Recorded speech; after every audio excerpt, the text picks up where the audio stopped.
actually be a really good person I to would have love there. to be there. Yeah, Yeah. that would be awesome because all of my goals are going to be net zero. And so, Mhm. you know, because I'm putting people in a position to own. And so, like, taking off, like, up front, it's going to be more costly, but taking off that burden, that, energy burden that usually businesses encounter in the long run. What I did you see my text? Advancing sustainability in general. Oh, good luck. That I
Not sure if I got it on my calendar.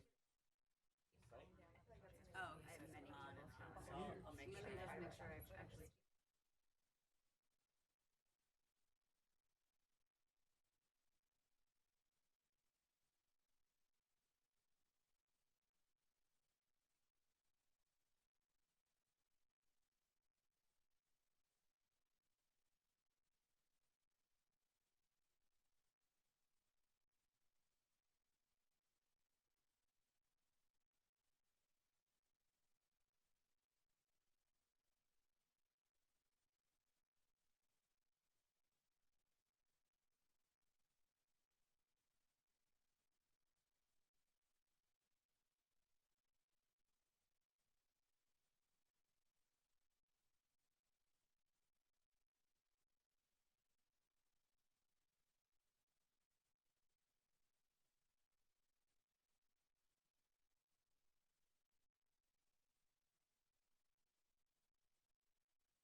Looks like a little past 12:30.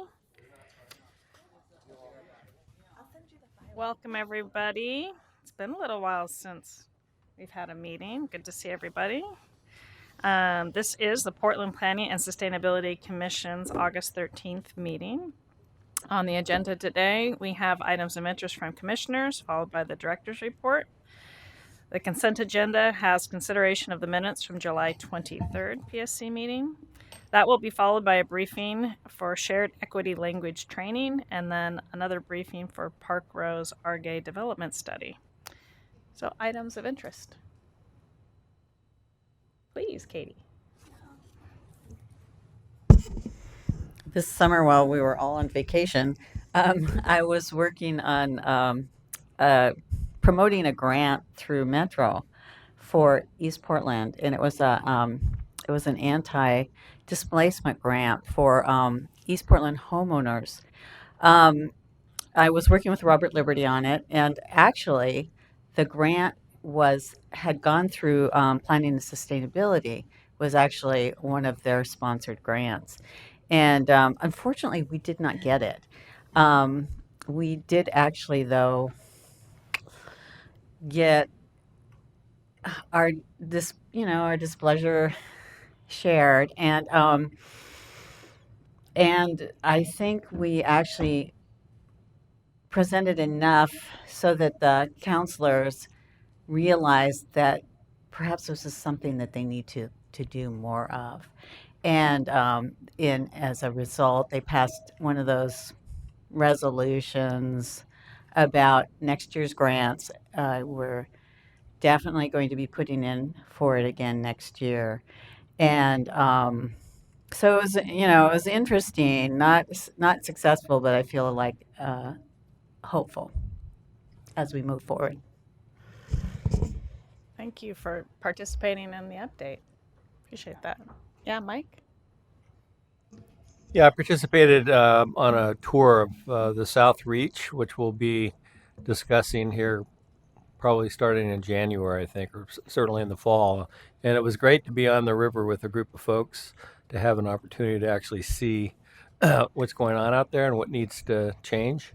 And I'm definitely planning on, I have a boat, planning on extending an invitation for both land and water-based briefing for the commission, keeping in mind our quorum issues sometime this fall or early winter before we actually start conversing about the South Reach. Thank you. Looking forward to that. Any other items of interest? Okay. Director's report. Andrea. Hello, everyone. It's nice to see you towards the end of summer. A couple of items to update you on. One is the Housing Opportunities Initiative, the packaging of better housing by design, residential infill, and anti-displacement work has moved up 1 week. We'll be beginning that conversation with City Council on the 3rd of September. So we're working right now on determining kind of the run of show for that plan, and we'll be inviting the chair to participate in that. But we'll share more as we proceed, and then we have a further briefing conversations about it later this month. And then the big update is really to share that LUBA has remanded the Central City 2035 plan back to the city, finding that the city did not provide adequate justification for the 200-foot-high building in Old Town and Chinatown. So the parties have until August 27th to appeal this decision to Circuit Court. BPS is working with the mayor's office and city attorneys to determine our best way forward. We could appeal the decision, or we could readopt the plan, defend the 200-foot building allowance, or adjust it. So we are looking at those options, and we'll be able to report more at the next PSC meeting later this month. And Andrea, that's the only issue? That is the only issue. Yes. The Central City 2035 plan code stays in effect while the plan is under appeal, and any kind of readoption of the plan would go straight to City Council, would not come back to PSC. So we will share more once we have a better sense of our approach and strategy at the next PSC meeting. Okay, thank you. Thanks. Next is the consideration of the minutes from July 23rd PSC meeting. Do I have a motion? Move adoption. Second? Thank you. All in favor? Aye. Opposed? None? That passes. And so next we have the briefing for shared equity language training. So I believe it's Eric and Barry. Nope, that's the next item. Sorry, this is Ashley. Got ahead of myself. Sorry, Ashley. Welcome. Thank you. Hi, everyone. I'm Ashley Jaden. Do I need? I think it's on now. Okay, I'm Ashley Jaden. I work with the Office of Community and Civic Life. I oversee the Advisory Bodies program, and I'm gonna get this going really quick. And while you're working on that, Ashley, was Daisy going to call in? No, she's not able to. Okay. Just wanted to make sure. Thanks. Great. Well, thank you all for being here. A little bit about me. So I will tell you about my background, a little personal information. We're here to talk about equity, and it's really good to ground ourselves in who we are and where we come from. I am mixed race. I grew up in Gresham. My dad's family was immigrant refugees from Indonesia, settled here in Portland. On my mom's side of the family, they escaped France during the German occupation. We've lived here, my parents and I, since ever, and all of my family's here, and I'm very proud to be living in such a wonderful state. How I got into my role, it's actually a funny story. So when I was in college, I was working just to survive. I had 5 different jobs. I was the first in my family to ever go to college. And I needed to pay my way for my rent and school because I didn't have any support there. So I heard that there was this job that I could work between 5 a.m. and 8 a.m. weighing garbage bins for actually the Bureau of Planning and Sustainability. It appealed to me because I could weigh bins and get 3 hours of work in before my 8 a.m. classes started. So I signed up, and to the disappointment of my family, they blame me forever for being the reason why they have every other week garbage. Sorry about that, but it still works. But after that, I just kind of stayed in government. I kept getting roles working on equity. People reached out because they said, we can't understand why we can't reach out to this one community. They're hard to reach. And being from a mixed background that I have, where multiple languages are the norm, I would walk in and interact with people like I would interact with anyone, and someone said, hey, you're effective at this. And then over time, I learned I wasn't actually doing anything different other than being myself and experiencing people in a different way than others had experience with. So I stayed around, and here I am with the city. I've been here for 5 years. This is a new program. The Advisory Bodies program came about because there was an audit done in about 2016, 2017. The city attorney's office and our commissioner's offices looked to see who's involved in advisory bodies, and what did they see? They found that there wasn't frequent turnover, that we had a lot of the same people on multiple committees. We had highly conflicted people, folks that were profiting and benefiting from decisions, which wasn't always something wrong. It was just that there were these connections in the rooms that not everybody knew about. Conflicts of interest. They also found that decisions weren't always properly documented. It wasn't because anyone was trying to make secret decisions. It's because it's volunteer run. A lot of you, probably none of you, are getting paid here, except for in sandwiches. It looks really good right there. So people were doing the best that they could. They weren't documenting things, and the public wanted to know, well, if we're going to have faith in these community members who are serving on behalf of the entire city, we want to know what's going on in those meetings, and we want to have accountability. So they created this program to have one consistent way to apply for all advisory bodies, one consistent way for bylaws to be written, a baseline for bylaws to be written, and a training so that folks know when they come into this space as a privileged elected public official, that they understand the responsibilities that go along with it. And we're incumbent to provide that for you. So this is one of 3 trainings. You've already taken the public officials training. This is our equity training. We also have an HR training. People come from all different backgrounds to be on a committee. Our main requirement is that you live, work, play, go to school, or worship in the city of Portland. And there's no expectation that through a business, a career, or otherwise, you would have had to take any kind of HR equity course. So by providing this to thousands of volunteers and members of the community, the impact is that we hope we have robust and respectful conversations. I'd like to start off by asking you all to introduce yourselves. If you could say your name, your pronouns, and any accessibility needs that you have. And my pronouns are she or they. And for accessibility, I fidget a lot, so you might notice me fidgeting a lot. And I also sometimes need to stand up and then sit down if my back starts hurting. I also like to make sure I have a lot of water, so there might be an inconvenient time that I stop and say, I need to get water. Let's start over here. Hi, I'm Chris Smith, he, him, and I sometimes stand up to stretch. Steph Routh, she, her, none known. Yeah. Katie Larcell, she, her. Yeah, no, none yet. Eli Spivak, him, he, none yet.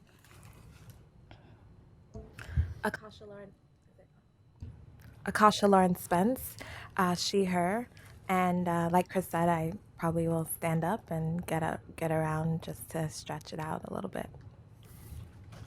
Catherine Schultz, she, her, and none known. Jeff Backrack, he, him, nothing to report.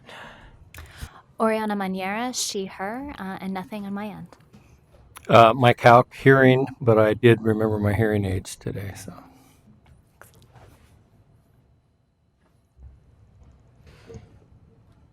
Andrea Durbin, she, her, and I also need to step up, stretch occasionally. Great, thanks. And I also want to note that when we share our accessibility needs in a space, starting out in a meeting, sometimes we'll have conflicting accessibility needs. So someone might say, I need to stand up and down because it's what I need to do to be present. And someone else might say, that's distracting for me and I need you not to do that. And there's ways that we can accommodate one another by positioning ourselves or talking it through. So it's okay to hold space with different needs, and those will change throughout the time that we're here. So we're also going to do a little more talking in a moment, but I'll give you a break.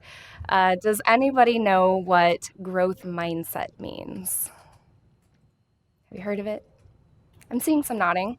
Does anyone want to be brave and say just one sentence what it might mean?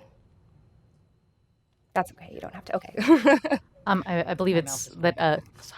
That we're in a continuous state of learning and growing as humans. That's correct. So it comes from this book, Mindset, and it's this concept that we're not stuck, we're not fixed. The brain is actually capable of amazing things, and one of those things is growing and learning. And I want to ask you all to try on the growth mindset today. You might hear things that you haven't heard before, but listen for the lessons. Try on new perspectives and sit with that discomfort if you find yourself in that space, because that's where some learning will happen. All right, I'm going to turn it back over to you all. I want to hear, what did it take you to get to this position that you're in on this committee?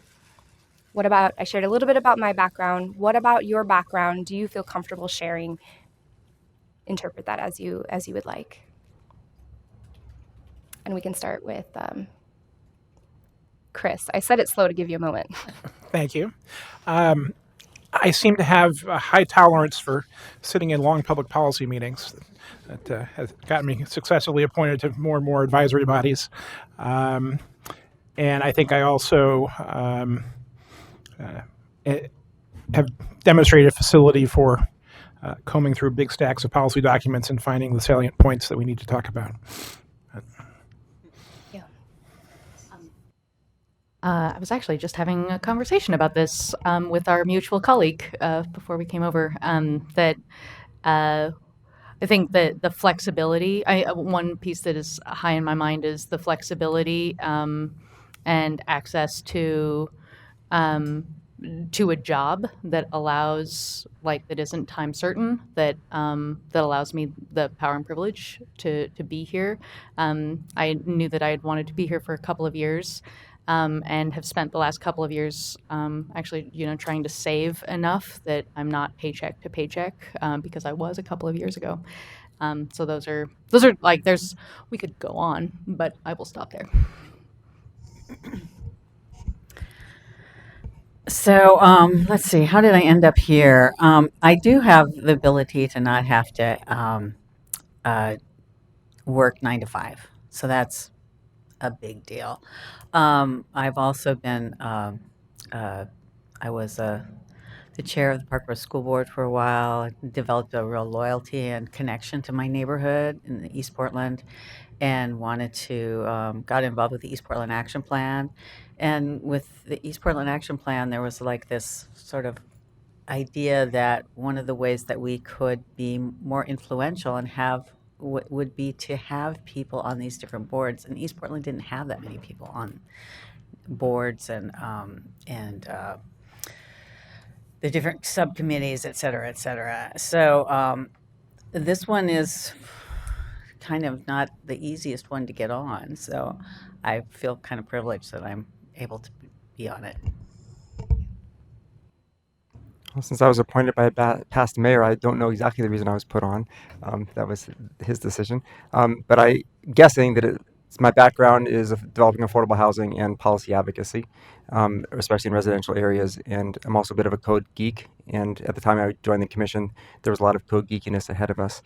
And I also can put up with a lot of meetings. And I think that as a developer, I try and be creative within existing codes, which meant I had to understand the real codes quite well.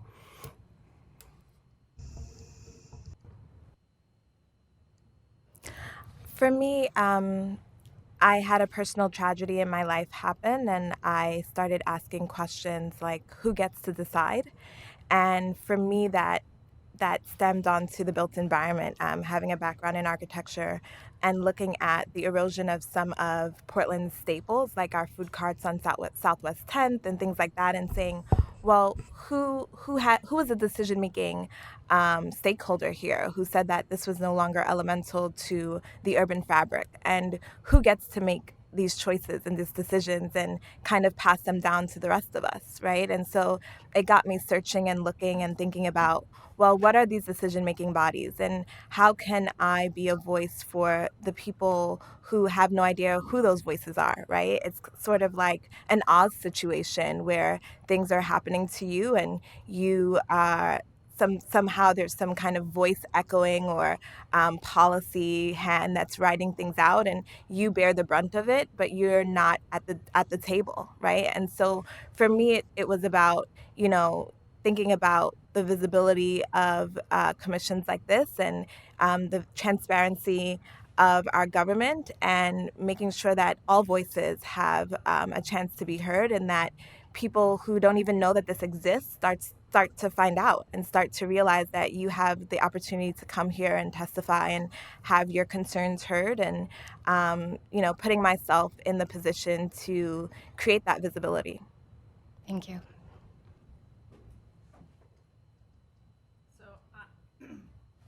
I too am a code geek. I'm an architect who works at a minimum of 8 to 5.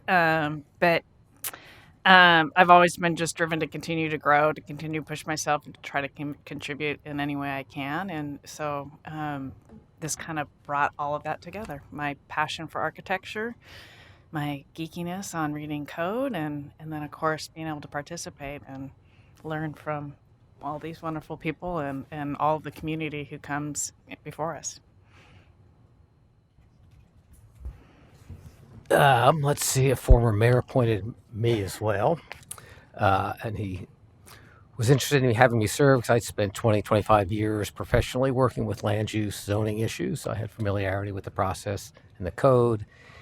And I've also served on a number of different affordable housing groups. I was an original board member of Reach Community Development, and I also served on what was then called the Portland Housing Authority, is now Home Forward.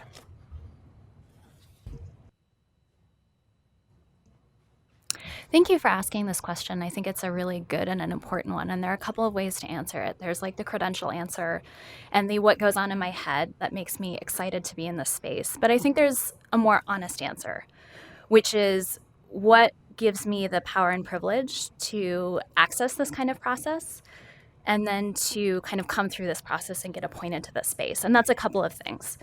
I take up a lot of space in a room. I have an Ivy League education and look good on both paper and come across well in an interview. But I also have both the class privilege and the white privilege that has allowed me to have all of these opportunities to be in this space. And also, as a white woman, I present in a non-threatening way that allows me to take up a certain amount of space that other folks aren't always allowed. And so I think that's a big element of like why I'm here in this space, have access to it, and can sit on this commission. Thank you. 1970, I got recruited as a grad student at Portland State University in biology to start having a conversation with City Council in the city regarding the fate of what is now Oaks Bottom Wildlife Refuge. So it occurred to me today, looking at Ross Island and thinking about Oaks Bottom, that I've been at it either professionally or as a volunteer for 40 years. Actually, 49 years, if I count right. I actually wound up on the commission for two reasons. One, I actually testified before the commission many, many times over the last 30 years. And not once was there anybody on the commission who had a natural resource background. And I think that resulted in my opinion, some pretty bad policies that were adopted over the years. So I was anxious to have the opportunity to participate in decision making and maybe ramp up our environmental commitments a bit more. I actually got on the commission through the back door. I was on the Sustainability Commission, and Mayor Adams merged the Sustainability Commission with the Planning Commission, and we were asked who from the Sustainability Commission would like to serve on the Joint Commission, and I raised my hand, and here I am. And I actually don't serve on the commission. I'm the bureau director. So do you want me to? Yes, please. All right. Well, I'm recent to my position, only 4 months in the job, and I think what's appealed to me about the position is really the Bureau of Planning and Sustainability having kind of the vision and role of really thinking long term about the city and thinking about it in a more integrated way. And as we, as a city and as a bureau, really move towards centering communities of color, low income communities, I'm really interested in thinking and planning long term for making sure that everybody has a place and everybody has opportunities and people have choices and options to stay in our city, and that we're looking at ways to support particularly communities of color who've been pushed out, giving them kind of options to come back in and really build more integrated, rich, diverse communities across the city. Thank you. Thank you, everyone. One accommodation or accessibility need that you might have is to pass, and you are welcome to pass if you're feeling that you're not wanting or able to answer the questions as we go around.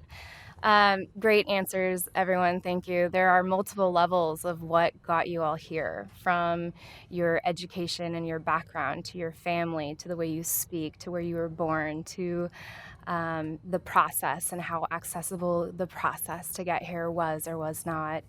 And I just want to set this equity training in context that we're already sharing a lot of things. We have a lot of differences. And so this equity conversation is really going to be in context of what you all bring and what it took you all to be here. And as this program is looking for more underrepresented voices at the table, no one of you could represent all voices. It would be impossible. And it is important that we recognize that we bring that one little piece, and we're not asking, even in this training, for anyone to represent the geeky code person or the environmental person. All right, so today what we'll be covering in the bulk of this training, we'll do some talking. I'll be asking questions. I'll be asking you to offer answers. Feel free to jump in. If it gets too crowded, I might say hold up and we can talk about an ordering system of answering if we need to do that. Equity is a huge topic. It's something that people spend their entire lives learning and experiencing. It's something that people spend many years dedicated to. For today, we are not even in an Equity 101 class. If you've been an employee or are an employee, you know we have a City Employee Equity 101 class. You all, as volunteers, are welcome to take that after this if you'd like. I'd be happy to set it up. It's about a few hours, and they'll go into more in depth on everything we're going to cover, a little more history and whatnot. But for today, before we can even talk about Equity 101, we have to share that language on what we're talking about with equity. So we're going to keep it to definitions of bias, types of racism, definitions of equity. We're going to review the citywide racial equity goals, and then we're going to practice applying these concepts. And that portion, I've given you a piece of paper to take notes because we're going to be talking. Did you pass out the paper? Okay, great. We're going to be talking in terms of those categories. So if you take notes, you might be better positioned by the time we get to the discussion portion of how you want to organize your thoughts. So, someone has an accommodation need of a writing utensil?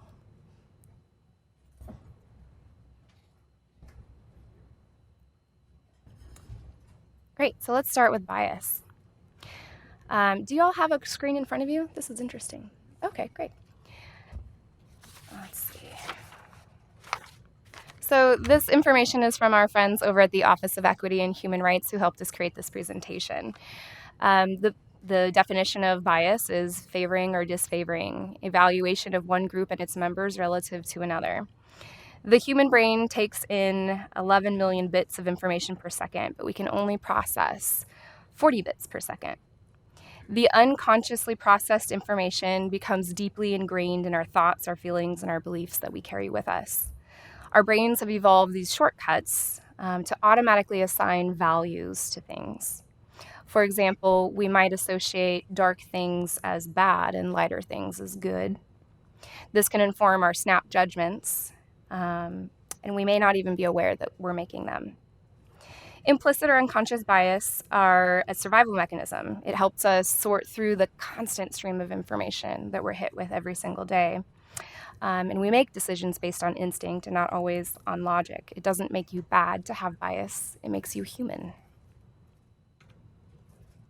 So folks sometimes ask, what's prejudice? And when we start getting here, it becomes a game of definitions. So for the purpose of this training, prejudice is when there's a negative connotation with that stereotype or with that bias. We're going to go through different ways that bias can affect our actions.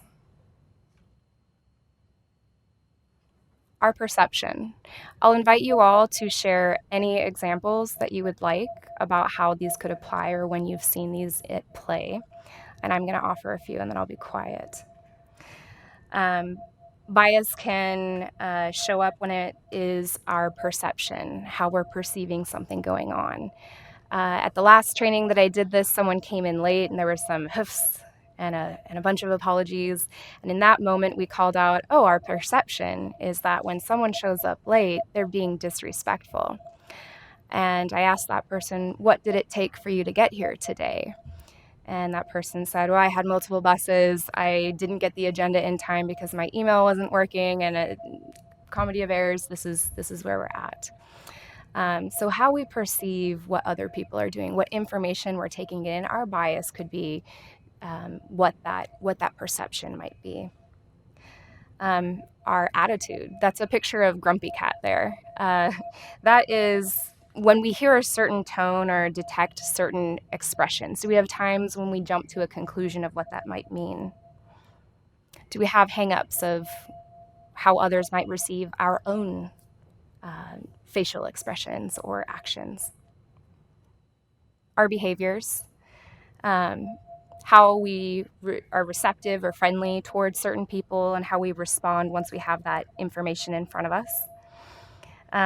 This is something we learn over time. It could be things like whether we sit or stand in a meeting and whether we say why we need to sit or stand. Does anyone want to bring up an example of ways that these types of biases can come into play, especially on an advisory board?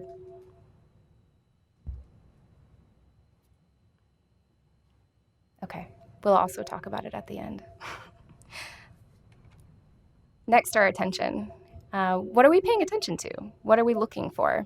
This might be what kind of news that we consume, where we look for that news.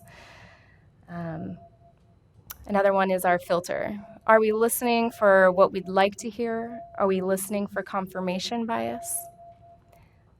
I was in a meeting at PBOT doing the same presentation. They had the person who said, every time I'm going to ask about how the budget relates to this thing. And they were fully saying, this is what matters to me, and I'm always going to ask about that.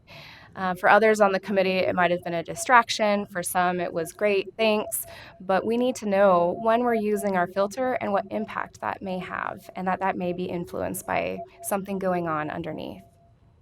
Microaffirmations. I try to stay away from too many cultural references, but the coffee and donut was too much fun. So who are your people?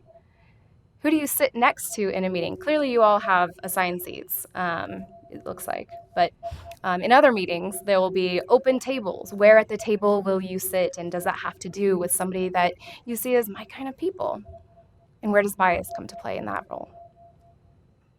Anybody want to share an example or something they've witnessed in an advisory body meeting or elsewhere that they could see bias happening? Quiet group. We'll come back to that later too. Here's a summary of what we've gone over. And now let's break down explicit bias and implicit bias. So this iceberg represents bias. Can anyone tell me what that might mean as it relates to bias? That's the one you see, or the one you notice. You don't always notice Sorry. Darn thing. Is it on? Okay. Yeah, you don't always see the bias in yourself. I mean, there's got to be overlapping ones too, right? So you're paying attention to one, another one will sneak up on you.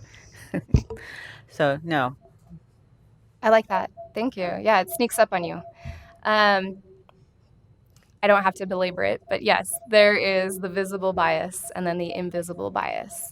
I have a couple examples for you. This is from our friends over at Parks. So we know and can recognize a statement that is in your face biased. White only swimming pools. And it might be easy for us to stand back and say, well, there's bias right there.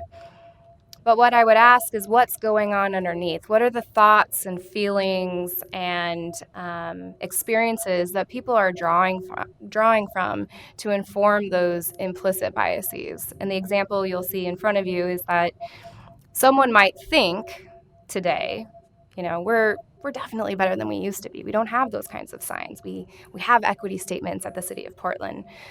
But when we're in roles like these on advisory boards and we're bringing things like, I don't often see people of color at swimming pools.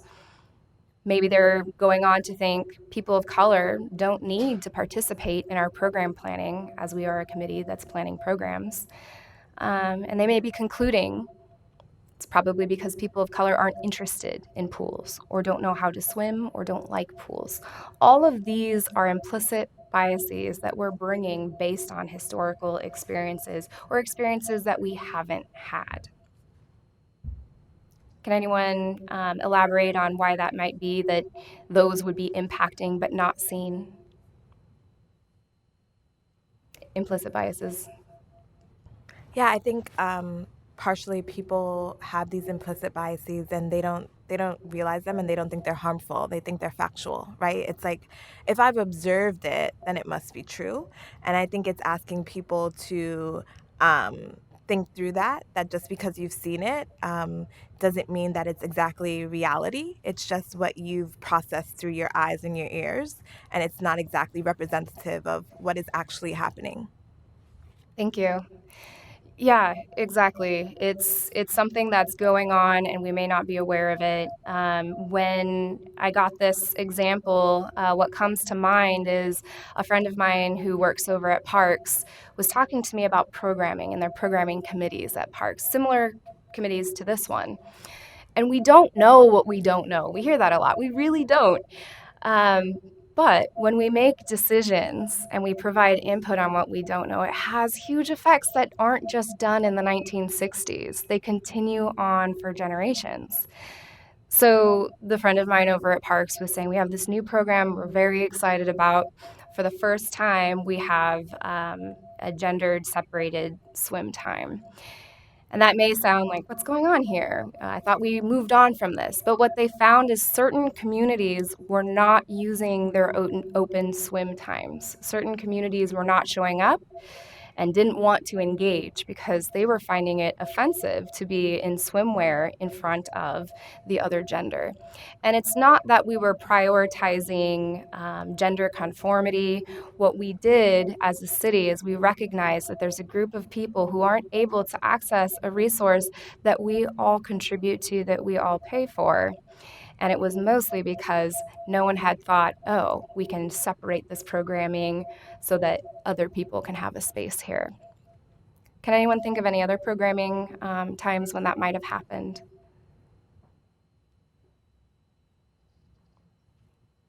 We'll get into a few more examples. This isn't quite an exact example, but in terms of the self-fulfilling prophecy, there's the childcare at meetings happens up. It's like sometimes if you don't provide it, if you provide it, people may not come because they don't expect it. If you do provide it, then you might get more input from people who otherwise would not show up. And in decision-making bodies, it takes a lot of time to participate in it, and you end up getting situations where the vast majority of decision makers are people who don't have little kids. So you miss voices in that way. This is not ethnic based, but it is also works gender related also in terms of who's watching the kids. Thank you. Also, there's been a lot of, for example, I think of hiring, and use of certain terms in hiring that advantage or hew more towards people who are male identified as opposed to female identified, and that skews the candidate pool, and then therefore the hiring decisions. Right. Yeah. There's a lot embedded in terms of what we think of as professional, or what we like in terms of dress or in terms of like behavior. And so kind of building off of the job interview perspective, like, and coming back to my own experience, like I come across well because of the way I dress, the way I talk. Like I play into a lot of implicit biases of someone who should be on a commission or in certain positions, and that may disadvantage other people who don't necessarily fall into those kinds of expectations about what someone should be like in a certain position. Thank you. I'll also bring up that when we get into this portion and throughout this entire training, if you're somebody on this board who identifies as a non-dominant group, it is not incumbent on you to put yourself out there as the example for others, as this case study to learn from. But I will share what I've heard from others from giving this training. Some folks have said this example really resonated with them because they saw the times when they weren't allowed to go to swimming pools, and that even when they could, that it still stuck around because they just knew this was the day that the kids of color would go and the families of color would go, or this was the place that they could go. And it left a mark on them. And they said, well, it's not that I was being racist for avoiding the dominant culture who had imposed these laws on me. But what it does show is that this is implicit, and it's part of a system which we'll get into. And sometimes there's internalized racism, there's internalized ableism. There are people who may look different than you, who are the recipient of perhaps your equity initiatives, who are telling you, no, I don't want this, and I'm just the same as everyone else, and it's okay. But it's also something that we are all absorbing in cultural references at all times. And even when we can't pinpoint where that started, we are feeling the impacts through one another in our behaviors. So we'll talk about racism. We start with the bias and the self so that we can grow from there. And I do want to let you know that these are big topics, and I want to encourage you to learn more to go to our Equity 101 class where they'll expand on it. We just touch on it for the advisory bodies. Interpersonal, it happens between people. So that's when we bring those biases and we play them out in groups. Next is institutional. That is when it's multiple organizations, agencies, policies, practices, procedures that are working better for white people than for people of color, often unintentionally. I have a few examples that I'm going to share. If you want to think about your own examples or comment on any of the examples, I'll invite you to do that, and feel free to interrupt me. So when we're talking institutions, we're thinking governments, businesses, schools, churches, media, justice system. The examples that I have are Jim Crow laws in the US through 1965, mandating separation of white and black people in public and private spaces, regulating access to social and vocational opportunities by race, Federal Housing Act, and housing regulations post-World War II, restriction on Black Americans' access to housing. Here locally, it would be Asians as well, Asian Americans who might have been interned and then came home to no home. It was given away to soldiers who came back and had that as a benefit of their service. Not that any one person was responsible solely for the big system picture, but we're talking institutional and systemic when it's multiple pieces going together. Back to the housing side, redlining practices by financial institutions for housing loans. It's not that it just happened. There were people walking around, even in our Portland neighborhoods, counting people that they felt uncomfortable with, broken windows, assessing property, and then assessing value to that would then be crunched by someone else who would then decide someone's fit for owning a home in that area. Unequal policies for people of color would be public school district fragmentation and the pattern that follows of the racial segregation, racial profiling by police, misrepresentation of people of color in the media, what words are used, what media attention is given. I don't know if anyone has a Time magazine subscription, but they did an interesting cover today about all of the mass shootings. Barriers to employment or professional advancement, and mass incarceration of people of color. That was list style, but I do want to point out when we're starting to look at these boards, why am I bringing up all these institutionalized examples? It's not that when, and I'm half white, so we as white people aren't solely responsible. We didn't ask for this system, but we're here in it. And historically, the best way, or one of the major ways of obtaining and holding on to wealth was through home ownership, was through property. And if we look in Portland, and home ownership was only given to certain people, and other people were incarcerated, or other people were interned, or all of these things that stopped somebody from building wealth, it does make a little sense as to why this program looked at advisory bodies and said it's not that everybody's problematic for having conflicts while they're making decisions. It's just those conflicts can be concentrated into certain groups, and that we be aware that over time, who has had access to education and a great 9-to-5 job like I have, and the ability to engage in great discourse with amazing people, rubbing elbows with those amazing people.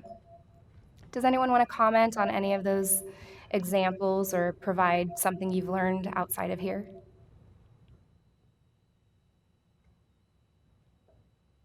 Well,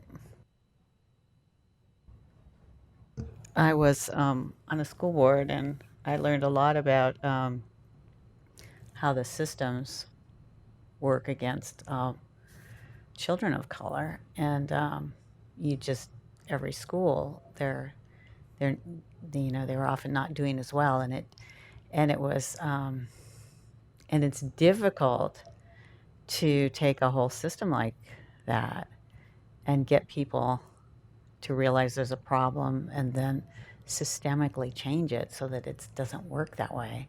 Plus, schools are embedded in the community. So, I mean, it's pretty difficult. It gives you a sense of humility, I think, and also the idea, realizing that playing fields are not level. No way. Yeah, it's certainly more difficult for some. So I come from the Office of Civic Life, formerly named the Office of Neighborhoods, ONI, as some people call it. And shifting and changing our language can be challenging. And I hear people say, "Well, you're OCCL," and we say, "No, actually, we're Civic Life. That's the full name." And they'll say, "Well, you'll never be anything other than ONI to me," and that's okay. We all have a strong association with agencies. Prosper Portland's always PDC in my head. We changed the name as a response to communities that didn't see themselves recognized in the neighborhoods associations. We also did it because we've become like this really island of misfit toys as an organization. We don't just do neighborhoods. We have cannabis and liquor and noise, graffiti, advisory programs, my favorite. So the reason why we did that is to honor see people who weren't previously seen by a system, and also because it translates better. And also because if you're familiar with government systems, you might be familiar with all of our acronyms that we love to use, but it's bewildering to other people who walk into spaces. They don't know what the context is, and when we roll these acronyms off, it's hard to keep up. Let's also think about groups and advisory boards that will draw from easy systems. So Office of Neighborhood Involvement is an easy system. We don't have district representation here at the City of Portland, but we do have neighborhoods. That's a geographic, localized way to draw from a population. And we have coalitions, which are the bigger forms of the neighborhoods. So when we have groups, which we do, who only draw from a neighborhood association, who have in their bylaws and shall have someone from this neighborhood association, and then we look at that system and that institution over time and what the history of my organization has, which is certain people just never felt comfortable in those rooms. Certain people never felt themselves represented by the views and the values. And they never associated with those neighborhood associations. So when you have a position on an advisory board that only pulls from a neighborhood association, what we might unintentionally be doing is fueling a system that we didn't make but exists. So some of the things that I work on with folks is how can we broaden our perspective of what it means to be in a neighborhood association and what that means to be in this space. And there's nothing wrong with it. It's just that we need to recognize when some people don't see themselves there.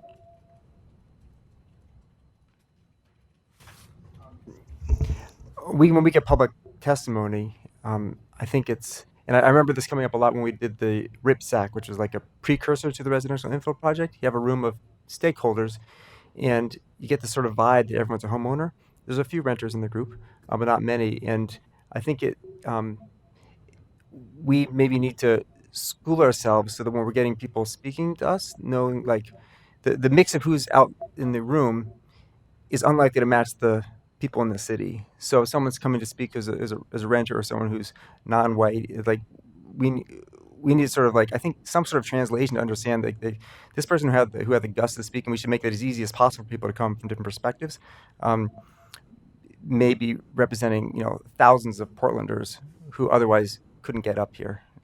Whereas in some groups, they may be just be able to turn out dozens of people with a few emails to everyone who's connected to email, and so some way that we truth test the audience who's presenting to us in terms of, I mean, every voice is valuable, and some voices are so much more represented than some are. You have 100 voices for one opinion, and then just a couple other people. They may represent a huge percentage of the city. Thank you. You'll note that the examples I'm bringing, they're really recognizing that a shift in our advisory body program is that we have people on these advisory boards. We have people who bring their organizations, their affiliations, their neighborhood networks with them to this space. But you all are people, And that's why we start with, well, what does it take? What is there about your background that you'd like to share? Because no one person is going to represent all of the neighborhoods. They might be assigned to be a spokesperson. But what else? And how are you fostering that communication when you're learning about the people who are coming to visit you? We typically get the question, why center on race? Why is my presentation only about race? I assure you, I sit right next to our disability program coordinator. We think in terms of broad equity, but as a city, we've made it a priority because race is still the primary indicator of a person's success and wellness in our society. Hi, Ashley. I'd like to comment on that. I think we should emphasize that point a lot further, especially based on the previous slide that, oftentimes the things that we make judgments on are unintentionally affecting people of color at a larger rate than their white counterparts, regardless of class. I think that oftentimes people want to conflate the race discussion with class, but outside of class, whether you're, in the lower income tax bracket or if you are Barack Obama, race is still going to be a huge indicator of your life and how people treat you and how you move about the world.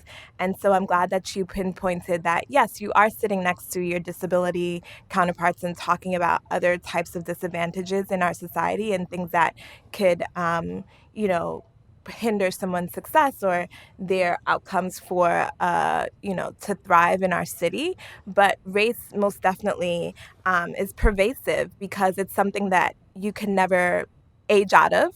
You can't educate out of it.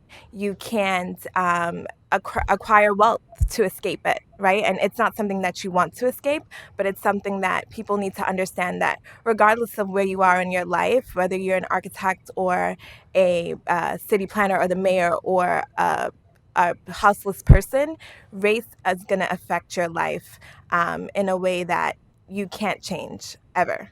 So making that a bold statement and making people realize why we start with racial equity and why it's important to think about in everything that we do, because a lot of the consequences are unintentional and it's because we're not having the conversation. Thank you. Thank you for bringing that up. It is definitely an indicator for health and wellness and environmental justice, and it is a very important focus for our program. And I think this might help us to kind of evaluate why it might be important.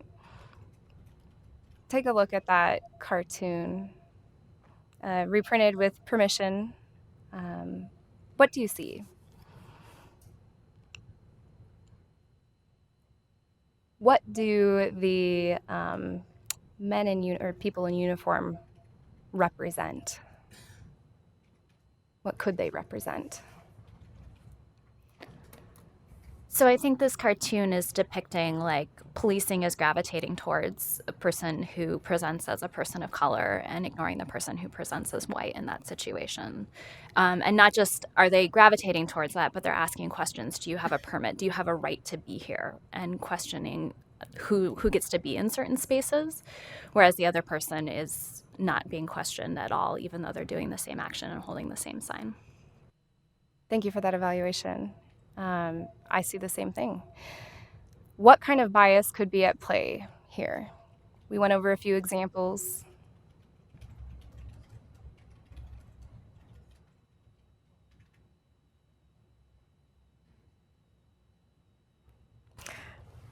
Oh, I mean, implicit bias to start with, that the person presenting as African American is more to be worried about, and then not having a filter to try and say, "Whoa, people have biases." That's what, as you're saying, as people speak in, but not to step back and think, "Well, these are both folks doing the same thing. They should be treated equally."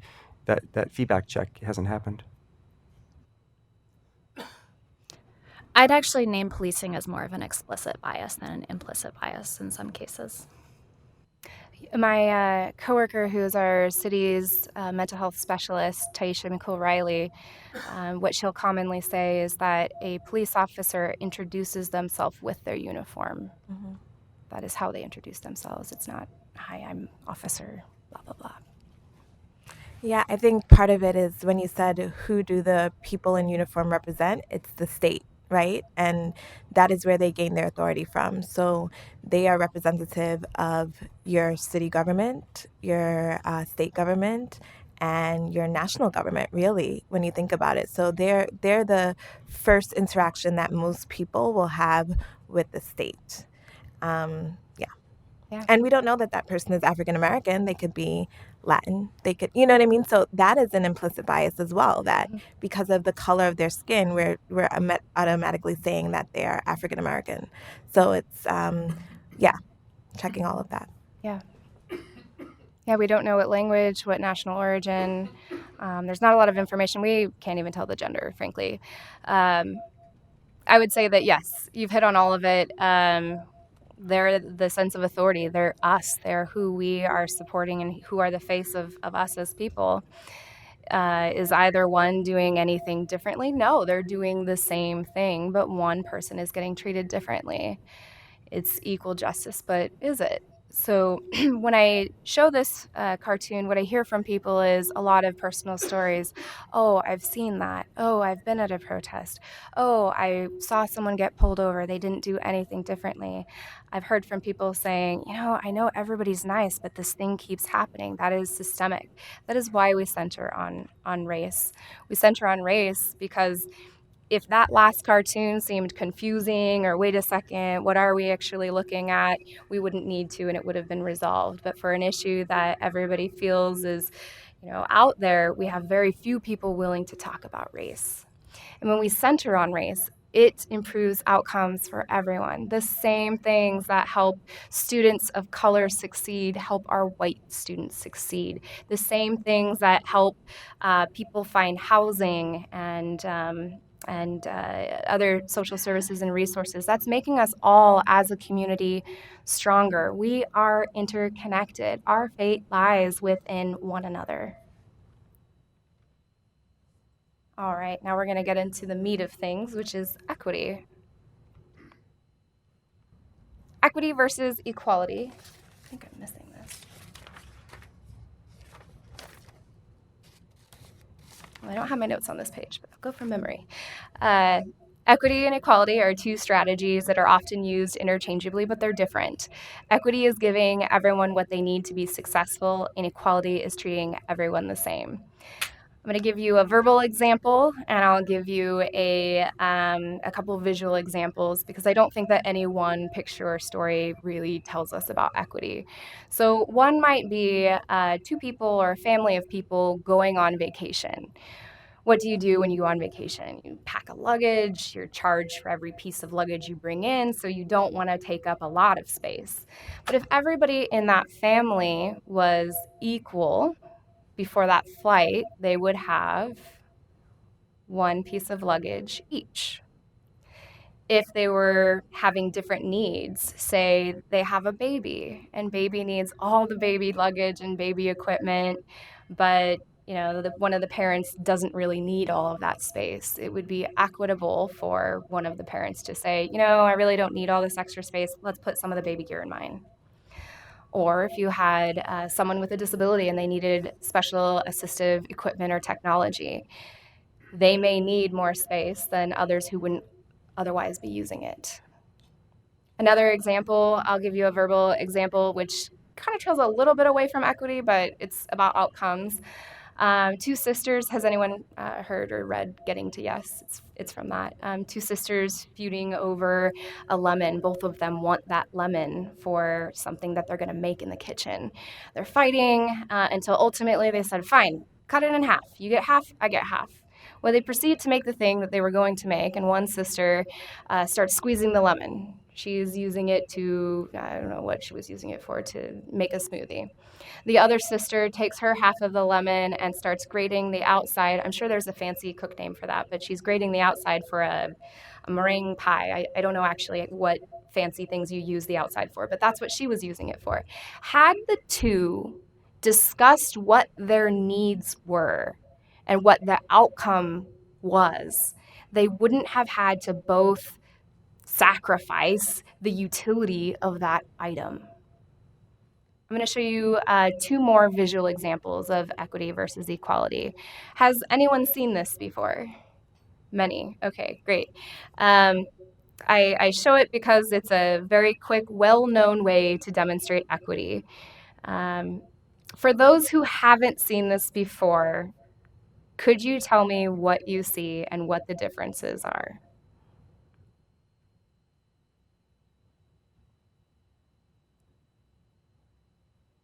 I won't make anyone speak. Introverts unite. So in the equality picture, we see that there are different needs and we have everybody getting the same.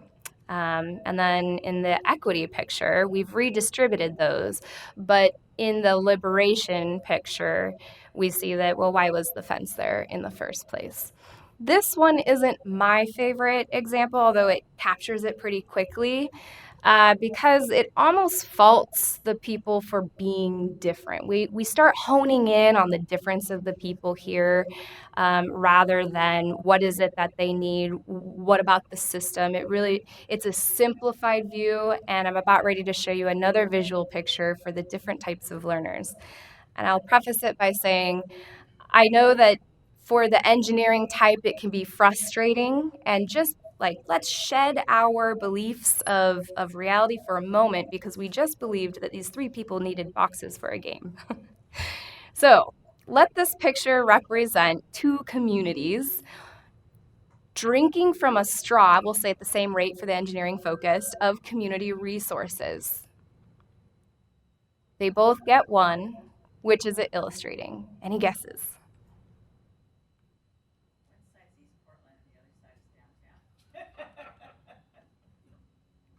A lot of ways to interpret it.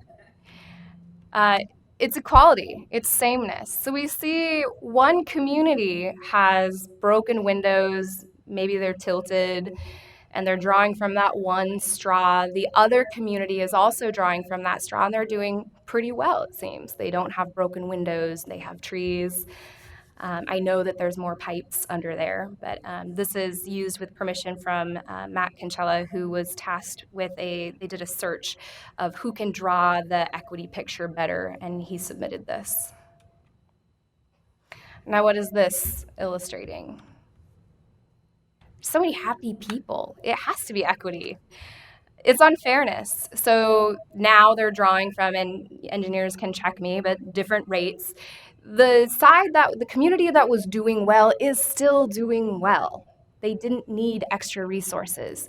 But the side that was struggling, and we don't know why in this example, could have been historic disinvestment, is now at the same level to thrive.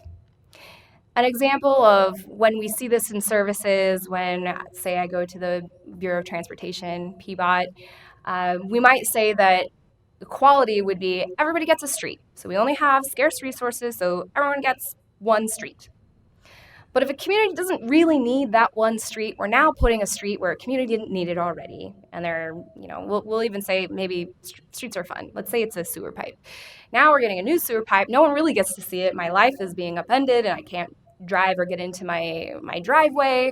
It's hard for me to carry my groceries, and I'm being disrupted for a pipe that doesn't need to be fixed. It's actually perfectly fine. Whereas the other community is missing the additional pipes that they need to thrive. So it works with not only who needs the resources, but who's getting resources that they really didn't ask for or need. Again, race. Equity is achieved when one's identity cannot predict the outcome. Let's go over the citywide racial equity goals. As advisory body members, you'll be talking about that a lot. You'll be presented with reports, so I'm just going to do a quick view of them. Equity goal number 1 will end racial disparities within city government, so there's fairness in hiring, promotions, greater opportunity in contracting, and equitable services to all residents. Can anyone think of an example of how that equity goal would come into play in your work?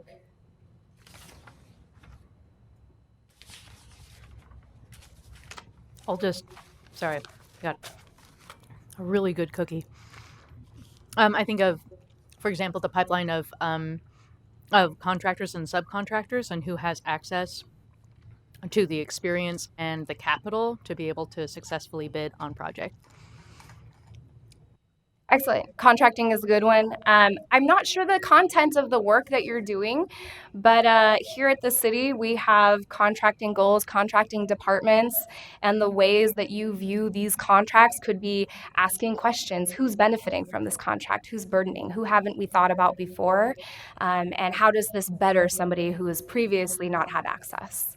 So I could add that directly comes into play when we've been talking about garbage haulers and doing our work on throughout the garbage system. So, which apparently some about. Sort. Only what I read in the news lately. The next equity goal will strengthen outreach, public engagement, and access to city services for communities of color and immigrant and refugee communities, and support or change existing services using racial equity best practices.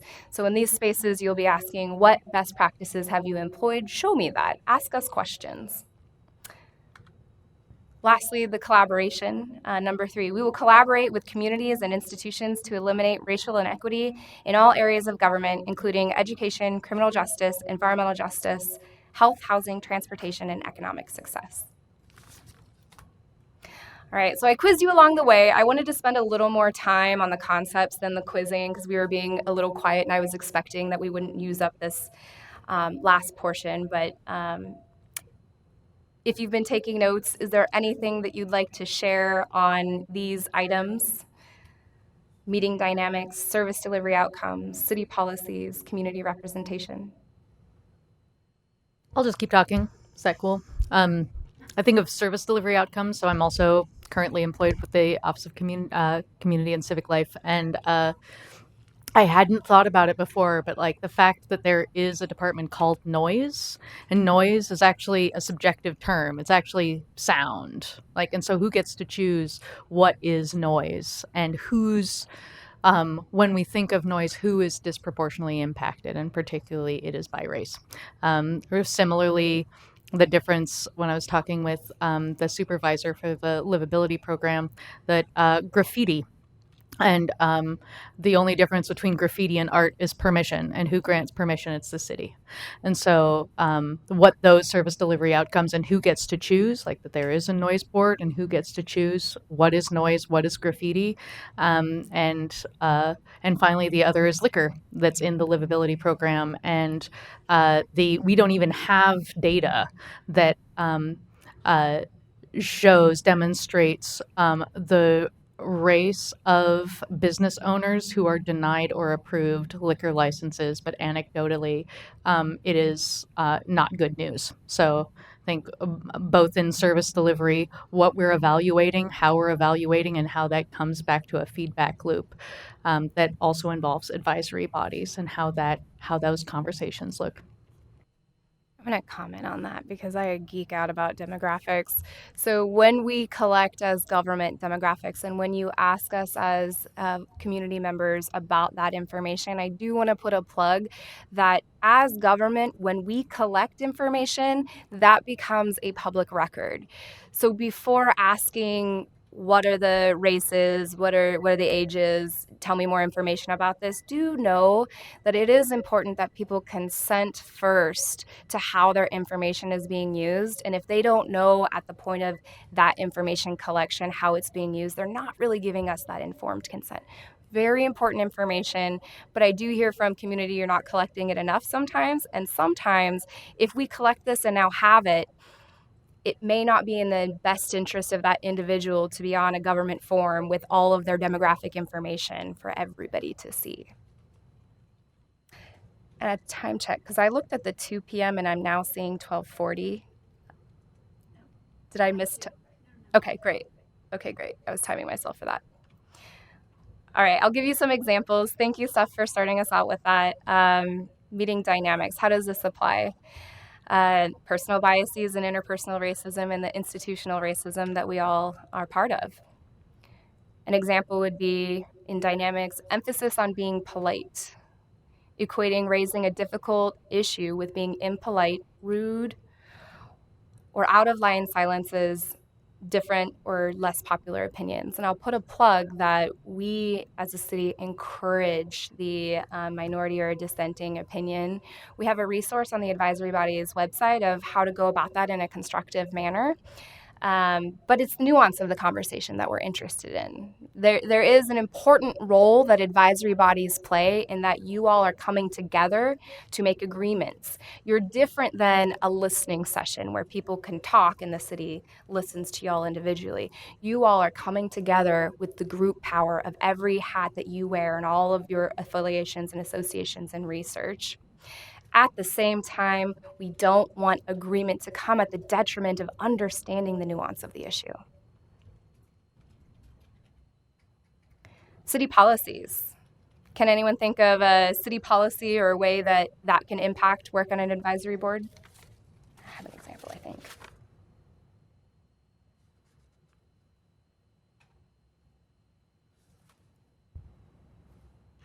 That's okay.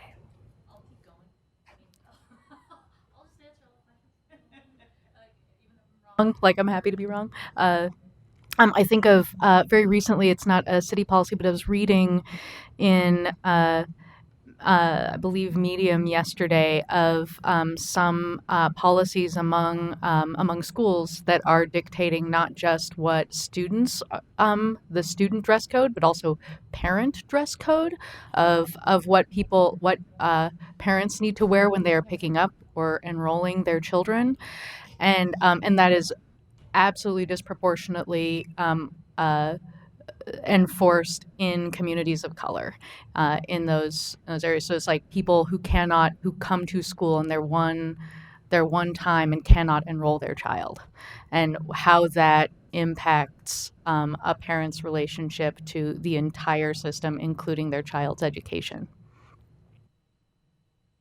Great. Great example, terrible story. Yeah, you are in the position of influencing policy. As we talked about, you bring every perspective that you've brought, and we encourage that and we want that, but we also want you to recognize the power that you hold in this position on city policies and what you're leading us to do as a city. City service outcomes. Oh, and actually one more policy example. So a concrete policy example would be like we were talking about contracting. We created city policies to help benefit more people who were traditionally not benefiting from our systems by having what's called the minority, women-owned, emerging small business contracting. We created as a city policies, and if you work at the city, it can be a pain to go through all of the paperwork and red tape to hire somebody for something. We have policies that say, well, if it's under a certain dollar amount and if it's through a minority, women-owned, emergency small business, MWESB as they say for short, then the process is much more simple because we've pre-worked with these people. If you're somebody who's in the interest of time and less effort, you might choose that by default because it's just easier and takes less time. How are the policies that we're creating encouraging the outcomes that we seek? City service outcome. The example I have is a complaint-based system. I think I heard someone saying about the people who come to your meetings and provide input. That takes a level of savvy that not everybody has.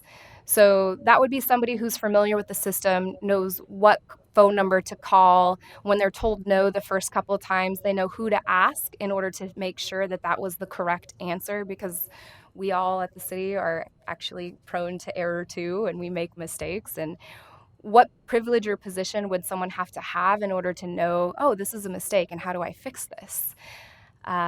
Those systems are less available to historically underrepresented communities, and trust may not be there. So if we only go based on what people are offering or what we hear, we may not be hearing the whole picture. Community representation, that's you all. That's asking, how is the community represented in this thing that you've brought forward to me? Who all did you talk to? Who's burdened and who benefits? And everybody has a right to a decision-making process. And with the International Association for Public Participation, it's about having an influence over the decision and seeing what that influence was. and being told up front what amount of influence you have over the decision that's about to be made so that you're not led on to believe you have decision-making power when you don't. So we have at the city a racial equity toolkit that's publicly available by searching the Office of Equity. It gives you some checklists. Some people really like checklists of who's burdened and how folks can be benefited. And now we're at the summary. So we've gone over the shared language, citywide racial equity goals, and we've given some examples of how that might play out. You might be wondering, wait, how do I apply this? I've just sat through this training and I want to know what to do. There's an implicit bias test that you can take through Harvard. I recommend you all take it. You can look at it through different lenses, ability, gender, nationality. There's many different tests. Some folks, they ask, how do I know when I have a bias because I don't know what I don't know? Well, they created a test for this. So I would encourage you to take it and also try not to beat it. I hear some people say, well, I don't have a bias and my goal going in is to prove that. And there's a bias right there. So if you're more inclined for an entertainment way to learn about race, the first two are YouTube videos. The middle resources are from our Office of Equity and Human Resources, and the bottom is what influenced this training, Policy Link and the Government Alliance on Racial Equity. Again, this was just a beginning. This was a basic. This was a primer. You won't have to do this again, probably for a year. But if you're wondering, how can we apply this and how can we actually practice this? The Office of Community and Civic Life, we have what's called Constructing Civic Dialogues, where you can have a trainer come for a customized topic. They'll do much better than me because this is their day job. They do training all day long and they'll have conversations with you so that you can actually engage with one another in a safe way. John Powell, who is an influencer of this work. And my contact information will be sent out afterwards. So I'd like to invite you all to, in this last 15 minutes, 13 minutes, take the evaluation that I put in front of you. This is a new training. It's only been in existence for less than a year. I think you're the 10th or so group we've done it in front of. Every group's different, and I'd like to hear how we can make this better in the future. Okay, the resources you went over, do we have access to those? Right. Great question. I will be sending it through Julie. Is that? Yeah, so I created a completely different version of this PowerPoint where it's accessible to people who use screen readers. So all of it is in there, listed out in an easy to find way. So I'll be sending that out too. And I will wait around for you to pass your surveys this way. But thank you all for your time. Ashley, you did such a great job. I want to say that. It was so comprehensive and it was excellent. So thank you so much. Thank you. You have a gift for presenting the material. You did great. Thank you. You're too kind.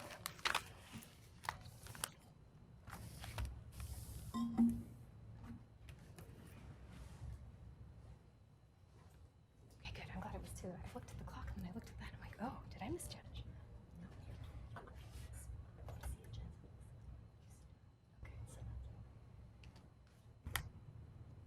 I see everybody's circling a different thing under what we are. Hang out right here and He's a community volunteer. He's circling.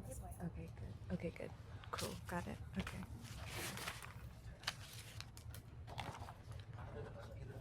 Maybe we need to learn what we are. First step. City official, not employee.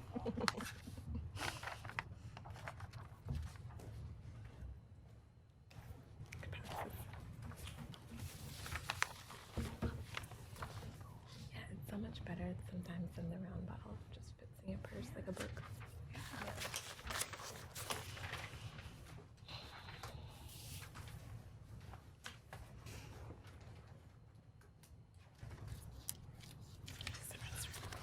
I say while we've got a little time here, so if people feel the need to take a break, go for it. Yeah, we've been just passing them around if you want. You can do that.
Barry, right? And others. And others, Welcome. yeah. The extended team. It's fabulous. Yeah. So Barry Manning, Planning and Sustainability staff, thanks for having us here and letting us do this briefing on the Park Rose Argate Development Study.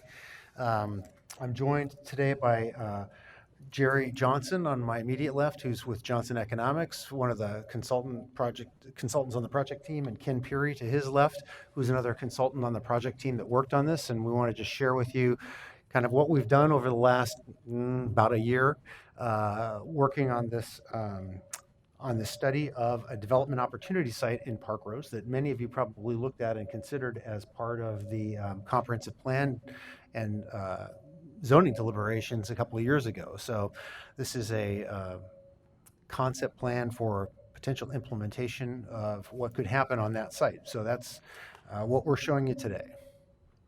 So just to orient you, we're looking at the area oftentimes just referred to as the Rossi Farms area, which I'm kind of outlining here on the screen, which is in the center of the Park Rose neighborhood and the Argate Terrace neighborhood up on 122nd Avenue and Northeast Shaver Street, which is south of Sandy Boulevard, which is near the top of your screen, and north of I-84, which is near the bottom of your screen.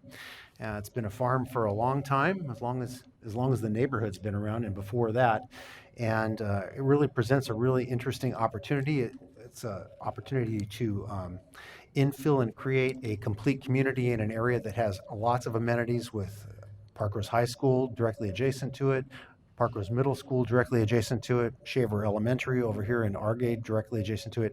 And you can't see it in this photo, but a brand new park called Lewitt View Park, which is a tremendous asset, I think universally loved.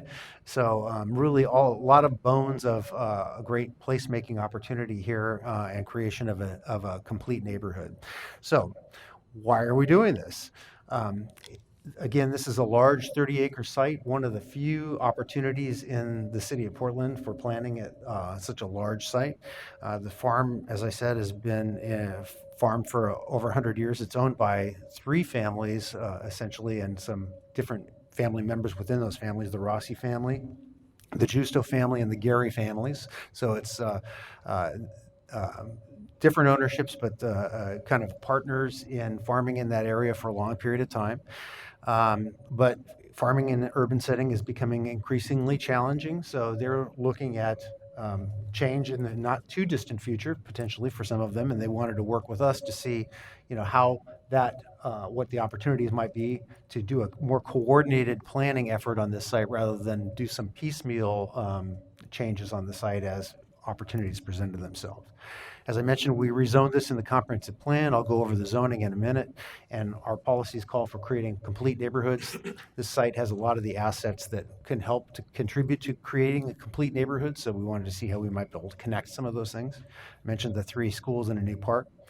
And I also mentioned that we all wanted to look, the city, the owners, and the community wanted to look at it in a holistic way to see if there might be greater benefit achieved by thinking about the site collectively rather than piecemeal.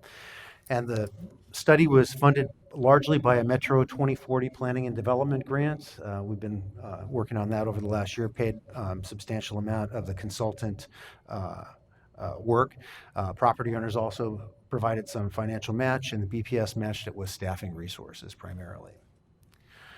So the purpose of the study was to develop a concept plan for potential future development. The owners are not necessarily ready to change or sell right now, but they would like to have a coordinated idea about how that could happen if they wanted to proceed with development in the future. We wanted to plan for a complete, healthy, connected, and walkable community, as I said. We're also keeping an eye towards, how does this work financially for the owners? We wanted to make sure that we were looking at the market realities of the development that we were thinking about, hence our inclusion of Johnson Economics in that. So we wanted to find a kind of highest and best use opportunity for the site. And again, we're considering market conditions out there, financial feasibility. We also wanted to include community perspectives. So we did quite a bit of public outreach and conversations with the neighborhood. I'll talk a little bit about that. And we also are considering our public policy goals for equitable planning and equitable growth. So that's the purpose of what we were doing. We started off with a series of project goals. I won't read through all of these because it's a long list, but it includes, providing opportunities for meeting the community's needs for commercial services and opportunities, including housing there that serves a variety of incomes, connects to the nearby parks, really improves the pedestrian infrastructure, and connects to living wage jobs that are nearby in the area in the Columbia Corridor and other locations. But also importantly, furthers the legacy of the partnerships that many of the families that own these farms have had in the community. They've been strong supporters of the school district and have had kind of this ongoing relationship with the community for a long time. And we wanted to work with the community and the owners in a partnership process to try to make sure that all of that fit together in the best way possible. We started back in fall of 2018, although we did some preliminary work with the owners, just sharing information with the community in terms of process. We recruited a project working group. I'll show you that roster of that group in a minute. In phase 2, we did some outreach to the community. We held a vision workshop. I'll give you a little more details about that, where we asked folks what they thought was important in this part of town. In phase 3, which was this spring, we walked through some concept plans, and I'll show you some of those. And then we wound up with a preferred plan, which Ken and Jerry will talk about in a little more detail for the area. And right now in phase 4, we're considering some implementation strategies, evaluating where we are with this land development plan, and ultimately going to City Council with a briefing as well. But there's a few implementation items at the end of this that we want to share with you that we're thinking about how do we partner moving forward, or if it makes sense to do so. So we'll be sharing those in a minute. I mentioned the project working group. It included representatives from neighborhood associations, the business associations in the area, which was Columbia Corridor Association, as well as the Park Rose Business Association. Park Rose School District was a partner in this project. They have schools all around it, as we said, and they also had a small piece of property within the study area boundary. Historic Park Rose NPI is out there. East Portland Action Plan was involved as well, and several other communities that are typically underrepresented in the area in processes oftentimes. So we had the Latino Network on our committee, and they participated in a pretty substantial way. We had Elevate Oregon, which is a organization that helps youth of color in the area. They participated. Self Enhancement Incorporated, another organization that works through the school districts, helping youth, and particularly youth of color, get involved. And then we also did some other outreach to communities that are in the area, the Vietnamese community, again, the Latino community, and the Russian and Slavic community as well. So we tried to do a pretty well-rounded outreach, and I think Nicoya Phillips may be in the audience, and I might nod to her to raise her hand and acknowledge that. How's that? We'll talk a little bit more about that too. It also included property owner in the mix, so they were at all the meetings, and Metro was involved as well. So the site itself is this hatched area. The larger site is shown in yellow because it includes the schools, but the hatched area is the primary focus of what we were looking at. So it includes on the west side of the street, the area where the Rossi Barn is, which is an iconic red structure. The neighborhood really recognizes that as a key element of the neighborhood. And then across the street to the east in the Argay neighborhood is primarily farmland, some of it being farmed actively, some of it in transition or fallow at different times, but includes areas on the north side of that are owned by the Rossi families, on the south side that are owned by the Justo families, and on the east end that are owned by the Gary families. So in total, it's about 32 acres. I mentioned zoning. That's an important piece of this. I have a quick question. Sure. What is the farmland primarily used for? Is it primarily livestock, or is it actually crops, or what's happening? Yeah, it's all crop and vegetable farming, and I'll look over my shoulder because Joe Rossi's in the audience, and that's correct, Joe? It's all vegetable production. And is your yield bountiful? Like, do you make a profit off of it, or is it just something that is no longer economically viable for your family? The latter. And we'll have Joe and another member of the community come up, and you can ask them questions as well at the end of this. So, I mentioned the zoning. Recently, in the comprehensive plan, a large portion of the site was rezoned. The area on the west side, which I'm outlining here, is zoned CM2H, which is a medium density multi-dwelling zone, or medium density commercial mixed use zone, excuse me. Allows a range of commercial uses from retail to office to some really light employment uses and housing, and fairly dense housing. The height limit in this location would be 4 stories. On the east side of the street, another 8 or 9 acres of commercial mixed use 2 zoning, so a substantial amount of land area in that fairly intense commercial zone. And then that is adjacent to this zone, which is currently R3H, and I'm outlining that here, which is a very low density multi-dwelling zone, our lowest density multi-dwelling zone. And this, I think you guys are considering better housing by design, is proposed to be merged with the R2 zone to become RM1, which is still a low density multi-dwelling zone, but a little bit different in its characteristics and minimum densities. So for the planning, we assumed that we would be transitioning to that RM1 zone, so all of our targets are really based on that. So you'll see a master plan at the end of this that really kind of suggests what the RM1 zone might be more like in terms of intensity and the kind of outcomes. Just in terms of site analysis, I've gone over much of this. To the north, I'll point out that there's the vacant Kmart site is up here at Sandy Boulevard. And there are good connections to transit here. 73 goes up and down 122nd. That's now a frequent service line. So there's pretty good transit there and good connections to Max at Gateway and at 122nd to the south. And then the 22 on Northeast Shaver is less frequent service, but does serve the area. And the 73 ultimately connects over to the Park Rose Transit Center as well. So while it's not immediately in an area of high density commercial and employment, there are good transit connections to jobs and things of that nature in the area. I mentioned quite a bit of public outreach we did for this. We wanted to find out what the community thought about the area and what they wanted. So we held a vision workshop in December 2018. We had about 100 people show up. We asked questions about 5 different topic areas ranging from commercial services to housing to the character of the area. We received over 500 comments at that workshop, and we did a survey as well at that workshop and online. We received over 190 individual responses to that survey. And in a nutshell, the vision themes that came out of that, people in terms of commercial services really would like to see a grocery store in the area. It's a bit of a food desert. There's a grocery outlet not too far away in Park Rose, and there's a Winco not too far away down to the south on 122nd, but certainly nothing walkable in the neighborhood there. And there was also a lack of retail and services and things to do in that part of town. There's a lot of housing around there and schools, but not much to do. So people really clamored for things of that nature to be brought into the area. They also talked about providing a range of housing types and different sizes with a strong emphasis on a desire for some home ownership opportunities in the area.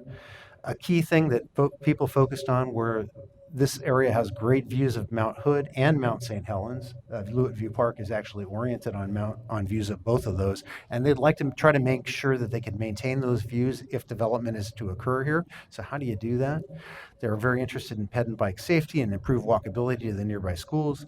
And importantly, another feature at the bottom of this list is retaining iconic features and some degree of the farming heritage on this site, particularly the Red Barn, and some elements of agriculture would likely be elements to try to save if possible. More outreach, Nicoya and our colleague from BPS did some outreach with Park Rose High School and did an art project with the students there, focusing on what their vision for the area was, and asked some key questions about what they thought about the area and what needed to happen in the area to make it more of a livable community, what they'd like to preserve. Interestingly, some of the same things came out. Views were important to them, the character of the area in terms of its opportunity there, providing things to do in the area after school. We heard a lot about a dearth of things to do, better connections, things of that nature. They also really emphasized that they'd like to keep the area diverse and affordable. So it was an interesting student outcome. And the other part of that project was they were designing artwork for new trash cans that are going in Park Rose. So there's some of the artwork they designed for that. So this is the student group along with Nicoya and Alfredo and Kay Blankenship, who's the teacher in that group. So really nice opportunity to engage some students in a project as well. And we had some other student engagement and other elements of the outreach. Going from there, in April, we held a concept plan workshop as the team got underway to really kind of dial in different layouts for the site. And we wanted to share that with the public and get their perceptions about it, what they thought worked and what they thought didn't work as well. So about 150 people attended this workshop. It was super well attended. We had 3 different languages represented there in addition to English. We had done some work with the CELS program, which is sponsored by Office of Civic Life, and the Latino network that was on our committee, and we were able to actually recruit folks to come to the meeting through some networking there. And we ended up with probably about 20 folks from the Latino community participating, another 10 or so folks from the Vietnamese community, and another 10 or so folks from the Slavic Russian community participating in their languages at the workshop. We had the materials translated in all those languages, and really asked folks what they thought about these different concept plans and what elements they liked and didn't like about them. So I'll show you these 3 concept plans in a minute, and those are going to lead towards the preferred concept that Ken and Jerry are going to talk about in a minute. So the first concept. Quick question. Sure. So was there consistency across those groups, or were there significant differences in terms of the responses? Some elements were consistent, and there were some elements that were different. But the way that it was structured, we asked folks about these different layouts and what they liked and didn't like about them. There was some. I can share with you the detail if I can have time to pull it up later. I guess the biggest difference that I can see was that some of the groups really favored layouts with more housing, and some of them, I would say the predominant, the English speakers were a little bit less interested in the amount of housing that we had in some of these plans. Some of the other groups felt like housing was more important element. I think they all felt that views were important to the community. And I guess another differentiation point was the way some of the we'll talk about the reuse of the barn in a minute in the preferred concept. Some of the communities felt really strongly that ought to be a very community-oriented kind of space in the long run, and that really came out of some groups. But those elements were echoed in other groups as well, so there was some consistency. So the first concept that we asked folks to think about was what we're calling the view corridor concept. And this one, the street layout of the plan really orients itself on a diagonal that's in a line met with a view of Mount Hood. It starts with a pedestrian path or plaza at this end here that I'm outlining here. And then continues on to a street that provides connections to the north-south streets and acts as kind of a promenade and connection down to the park here, but really focuses on and emphasizes a view of Mount Hood. The north-south streets are also oriented towards a view of Mount St. Helens, so it really emphasizes that and lays out commercial services, apartments, and townhouses in an array that kind of transitions from a higher intensity to a lower intensity use as the area transitions to the neighborhood and the park. Barry, quick question. How many square feet of commercial? How many estimated housing units? This one didn't have the final numbers on that. We'll talk about that in a minute. What we ended up with was about 86,000 square feet of commercial space that's programmed in this, and roughly 740, 750 housing units altogether. But we'll see that in the final master plan. Okay. These all vary in that number that we didn't calculate, and we weren't evaluating these based on those numbers. We were kind of getting an impression of what people liked about the layout at this level. We looked at a Main Street concept. This one really emphasized the commercial services along 122nd Avenue and along a street that would connect perpendicular to 122nd about halfway through the site. The idea there was to provide more of a pedestrian and walkable Main Street that would be a little bit quieter and off the main drag of 122nd. This one also included apartments and both cottages and townhomes in lots this way. This one included a grocery store as an anchor here in response to the community's desire for that, and quite a bit of commercial down here. And the third one was a grid street concept. It was a very traditional kind of grid street concept that, again, provided some commercial services along 122nd, oriented towards the main street there, included a higher number of apartments in the middle section, and then transition to the cottages and the row houses on the eastern end. We also asked the community about their ideas about potentially having higher density in apartment buildings adjacent to the park so that more people could take advantage of those opportunities to be near that amenity, and got various feedback on that. Some folks liking that, some folks not necessarily supporting those ideas. But the three concepts here and the feedback that we received on it helped us form the basis of what we are calling the preferred plan now, which we'll talk about in just a minute. But what we heard at that was we heard from the community, I think very clearly, the strongest support for the view corridor concept, although some folks really liked the idea of the Main Street and the density that was provided in the grid concept. Most folks really valued the opportunity of capturing that view of Mount Hood and strongly expressed that. We heard a lot of feedback about the barn. In all of these concepts, we had the barn, but we moved it around into different places and assumed to relocate it. Strong preference to keep it where it was and try to retain it as more of a community feature that more folks could access and be engaged with. We heard a lot of preference for cottages, more than row houses from some of the community. We heard strong support again for the grocery and retail elements, pedestrian environments, strong desire to have better connections throughout. We did hear consistent concern about larger buildings and sometimes the apartments in the area that were programmed. And then we also heard some desire to add more green space and open areas to kind of evoke that agricultural and open feeling that the community had expressed support for in the vision workshop. So with that, we held a preferred concept open house. Pardon me? Oh, did you? Another quick one. Yeah, yeah. Yeah. Did you have input from other bureaus like the Bureau of Environmental Services with regard to green infrastructure, stormwater, innovative stormwater? We did, and we had in addition to that working group that I mentioned, which is a community thing, we had the technical advisors. So we had PBOT, both at the development and review section and in the kind of policy and planning section. We had BES, mostly in the development review area, advising us about stormwater and sanitary sewer issues in the area and some of the recent work that's been done in the area. We also had Bureau of Housing Bureau was on it. We had invited fire and water, so they've kind of participated remotely.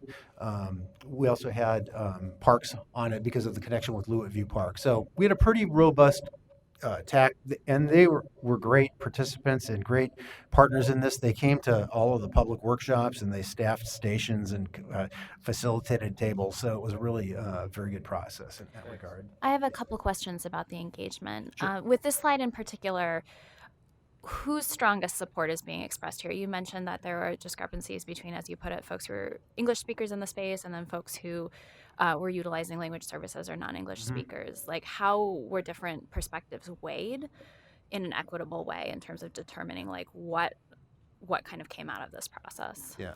I can't say that there was a science behind that, but I think we have documentation. We could go to the website and look at the responses because we captured the exact frequencies of responses and things like that. I would say that the elements that we're focusing on, like on the what we heard here, were fairly commonly held values amongst the different communities. So that's, I think we heard a lot of common themes. The differentiation was in probably the number of units and emphasis on community function of, for instance, the barn space. And that's a detail that we haven't worked out yet. But for instance, the neighborhood community and the Spanish-speaking community and the Vietnamese community all expressed a strong support to have more function and more community kind of uses at the barn space. So we tried to, in the final plan, integrate opportunities to do that. I think the idea of the view corridor was strongly held amongst all of them, so all those different communities. So I would say that there is more commonality than difference. So that may not directly answer your question, but I'd be happy to share with you later on, the exact results and kind of point you towards what we heard exactly. Yeah, I'd love to see that offline. Second question is, who is missing from this conversation? Is there a significant Black community or Indigenous community in this space? What attempts were made to kind of engage with those organizations or engage with like Unite and their kind of presence in East Portland or Park Rose? And then also, was there any engagement with folks who are unhoused who live in the community? I think and I didn't catch which community you said right before the end of it, before the. Oh, folks who are unhoused. Oh, before that though, there was the other. Black, Indigenous, other communities Yep. who live in the space who are not engaged. So we did engage with the Black community primarily through SEI and Elevate Oregon. We tried to network to bring folks to the table through those organizations. So we did do some of that. Again, we did have the Latino network engaged, and we did engage the other, the Russian Slavic community through the CELS program, the Vietnamese community through the CELS program. The predominant languages that are spoken in Park Rose school districts are, aside from English, are Spanish, Russian, and Vietnamese. So we thought that those were the communities to target. But we did have SEI and Elevate Oregon on the working group, in an effort to not only engage the Black community, but also engage at the neighborhood level, because there's a pretty significant. Both of the folks that were on the committee are actually residents of the neighborhood as well, and are in those communities. And in terms of the unhoused, we did not. I would say that would be something probably that needs a little bit more work in this area. We did not engage that community. Mm-hmm. Final question. How confident are you with kind of the final concept as one that represents what community is seeking in that space? Yeah, well, let's look at it first. I would say that, there's going to be differences of opinions in the community about what people want and what this represents. I think we'll look at it. I think we heard a lot of feedback about the character of the area. I think there's elements of it that people strongly support. There's elements of it in terms of the amount of housing that are going to make folks in the existing neighborhoods a little bit concerned, just because this area has been a farm for a long time, and any change will be a big change. And so there are strong feelings about that. But let's take a look at it in a minute, and we can talk more. Quick question before we do that. Sure. Does the intersection of Shaver and 122nd exist anywhere in our center's hierarchy? It is not a center. Yes, it is 122nd is a civic corridor, but it is not in the center's hierarchy. Downtown Park Rose would be the center in this area, and then Gateway would be another center, and then 122nd and Burnside at the Max Station are the three centers that are in this area. Okay, thank you. Sure. For context, in terms of our role in this, I'm gathering this is not a district plan. I don't know if there's any rezoning proposed. Would the developer of this project come through this body at all, or would they do a submission for a subdivision plan with PBOT and go to City Council through a hearings officer? I'm trying to figure out if we have a official role in this, or you're just giving us an update. Yes, that's a great question. So in the city of Portland, this would typically not come to the Planning and Sustainability Commission again as a development proposal. It would typically go to BDS for a subdivision or a plan development review. So you guys would not be seeing this again. So we are sharing this with you just to kind of give you an update on some of the Bureau of Planning and Sustainability's work on this and share with you the outcomes of this portion of the project. There's a lot more work to be done with the property owners who are still trying to figure out their path forward and how this all fits together. This gives them an idea about how things could happen and whether they want to coalesce around it. You'll hear a little bit more about that. There are some implementation items, we'll get to that at the end, that the city could participate in because there are issues that need to be resolved, just like there are with any large development, and one of this scale, which could be very impactful in this area and have positive and potentially consequences for displacement or other issues. There's reasons for us to be watching it and monitoring it and potentially being involved in it. And we want to share those with you so that you can give us some feedback on those ideas as well. So let me go to the last preferred concept open house. We had about 100 people there, June 2019. We shared the preferred concept, and I'm going to have Jerry talk a little bit about the market research and the background and where we got, and Ken's going to walk through the concept itself. So I'm going to hand it over to those guys. This work. All right, so we were tasked with basically coming up with providing a market lens on the product and what we thought would be viable, taking a look at the market conditions in the Park Rose Argay area. It's a market that is a little bit more affordable than a lot of the close-in markets. We looked at several different potential prospective program elements for this. Retail commercial side, the real advantage is you've got good traffic volumes on 122nd. You've got limited residential depth to the north. This is something that's even more severe in the Park Roads downtown. But because it's an industrial district, we don't get much support for commercial space from the north. But is an area basically, as you talked about, a food desert. There's not a lot of grocery opportunities in that particular area. We saw products, some limited scale centers, some pad spaces, some ground floor, hopefully grocery. It's a difficult lease to pull off. It's farm-related theme we looked at in some branding opportunities. Some of the idea of taking the barn, if we're keeping the barn as a branding opportunity for the overall development, to give it some sense of historical perspective and understanding of what that site was. For office commercial, it has limited regional access. Regional accessibility isn't very good. That particular site, we saw some medical office, service-based office probably being the most likely development forms out there from an office perspective.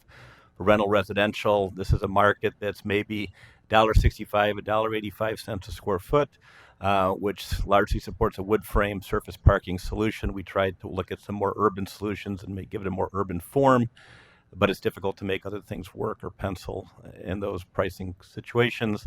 Ownership residential, this is largely something we saw as townhomes with some cottage cluster, townhome being the predominant form, or zero lot line, some sort of ownership structure that allows us for missing middle type, common wall product, lets us hit a price point down below maybe $325,000, $300,000 a unit, as being the form that's probably the highest and best use in that particular location. So I guess I talked to rental apartments already. A lot of attached programs, a lot of concerns we expressed to neighborhoods about. We know they like the grocer. We find enough support for a grocer. The difficulty is grocery is a competitive environment, and we've got some existing sites that can compete for that grocer, and trying to find if that'll be the site it actually lands on. So I think the expectation is you'd market it actively and aggressively for grocery, but have to have a fallback plan in case the grocery doesn't work. We looked at a lot of destination type retails with their own draws like brew pubs, and then office space, focusing on some neighborhood serving tenants or larger tenants for low cost space, more of a price point play. It's a difficult office market. Dealt with some of the issues with the retail right now, with the expansion of online retail. Retail is increasingly services and eating and drinking places that do services or experiences, less to actually buy things at anymore. So the marginally on retail is a different retail environment that has historically been. We looked at a bunch of alternative retail concepts, some involving the barn, some involving the grocery, and maybe permutations of a grocery that deals more with the historic agricultural aspect of the farms. Here. You have to. You had it. You got it? Okay. Thanks, everybody. It was a real pleasure to work on this project. It's a very interesting site and context, and just a great group of owners who are really engaged throughout the process. And of course, working with the city team, Barry's been great to work with. So it's a pleasure to be able to present this. I'll walk quickly through our concept plan and some of our illustrations, and would love to see what input you might have or thoughts. So this is the overall concept. We like to think of this as a demonstration of one way that this could be developed, but there is a lot of support for the overall concepts expressed in this plan. So just to give you a verbal key of what you're looking at, the red is commercial or mixed use, the orange is apartments, and then the yellow is townhouses. There's a small pocket of brown that I'll zoom into later. That's what we're assuming to be cottage development.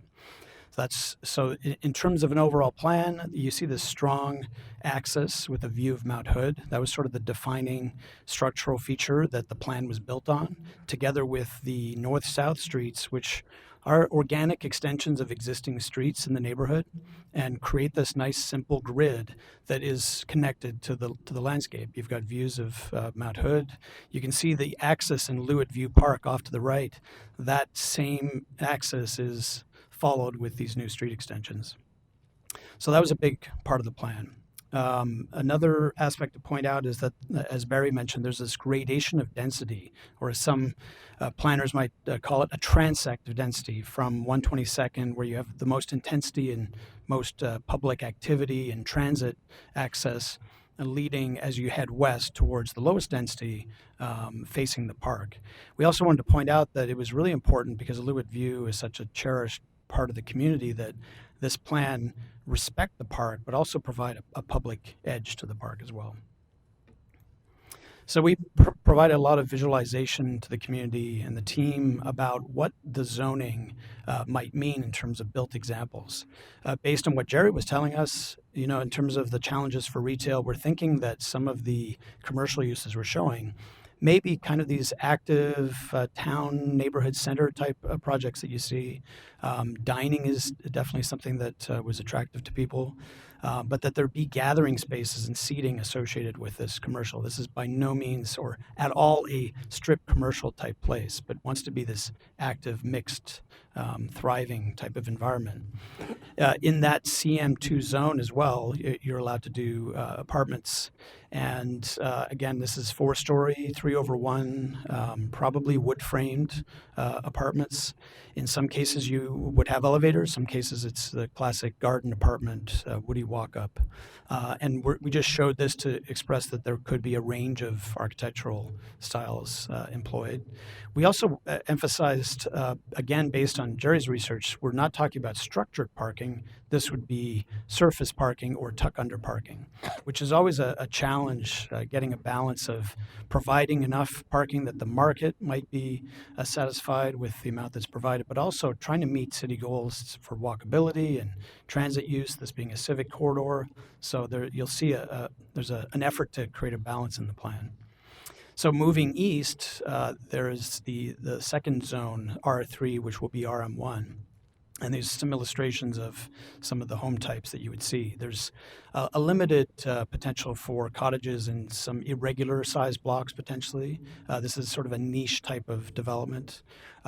Certainly you can get, the height level is lower in RM1, so that's 35 feet. So you would most probably see the walk-up garden style apartments such as Stevens Creek in the top right. That's a home forward affordable project. Also, the potential, for the most part, because of strong real estate market support for townhouses, and those would tend to be owner-occupied, and those are sort of skinnier, attached buildings, and we would hope would be accessed through back alleys into garages that are part of the units. What are the relative densities of the cottages versus the townhomes?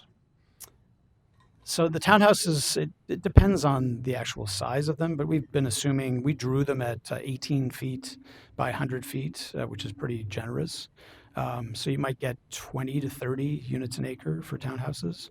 And then cottages, it depends because they're a unique type of project. They include green space integrated with it, but I would think they're a little lower because they're detached single family homes, maybe 10 to 16 units per acre for a cottage. Thank you. So I'll walk you through the plan, zooming in a little bit so you can see. So that here's the western CM2 area that's mainly commercial. You can see we've crosshatched where we think there's potential for mixed use, meaning a limited amount of retail or dining at the ground floor, especially on the corners with apartments above. So there's a parcel in the top left, the northwest corner of that intersection of Shaver and 122nd. They're part of that parcel. You may be looking at that thinking that that's a really small parking lot, but there's negotiations ongoing with the school district as to what would happen in that wedge to the north of that parcel. Then to the south of Shaver, immediately the purple buildings, that's the existing barn.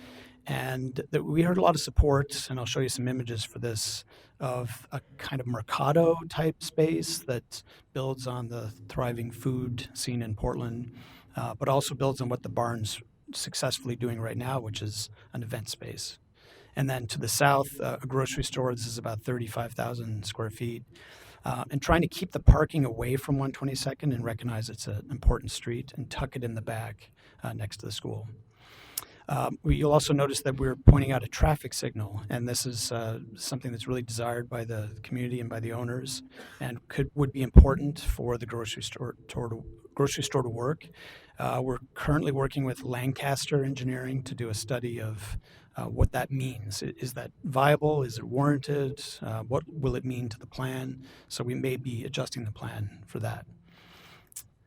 they're looking at the barn site. If it succeeds as an event space for the foreseeable future, it could be redeveloped with this sort of L-shaped future density to really create a place at that intersection. So here's some examples. I've got a lot of support from the community for these projects like the Ocean that you may know of, but other ones from around the country. Just these event spaces. There's activity into the night. There's food. There's performances. There's like the Mercado, you can actually buy food. It acts as a market too. And we provided some illustrations to show, to visualize what that could look like and get people excited. So moving east, the orange zone being primarily multifamily, you can see in more detail how we've got this strong access towards Mount Hood and the intersections. Again, you can see the parking lots in gray. We're trying to hide those behind the buildings and in places provide tuck-under parking. Towards 122nd, the buildings would tend to be the taller buildings, and there's this sort of layer of what would be the garden apartments, the lower density as you move towards the townhouses. Yeah, one of the things on 122nd for this retail commercial, you've drawn parallel parking, which we're highly supportive of. That's not a guaranteed. That's negotiated still. Yep. This is a good image to pose my question. If you lived in one of these orange buildings, I'm trying to think of how much of a barrier it would be to actually walk to the grocery store. 122nd, I see you put some trees on it, but it's a pretty imposing. Like it's hard to imagine people might just go to their car, drive around, park, right. And this B Street as drawn sort of hits you to a place you can't cross anyway. So I guess I see the challenge of the site of having most of the commercial perspective on the west side of 122nd and lots of people living on the east side of it. And I don't know if I follow that people will have a pedestrian-oriented opportunity lifestyle with 120. I don't know if you can skinny down 122nd. I'm guessing that'd be kind of hard. T-Bot's working on that, I think. They have a traffic calming program underway.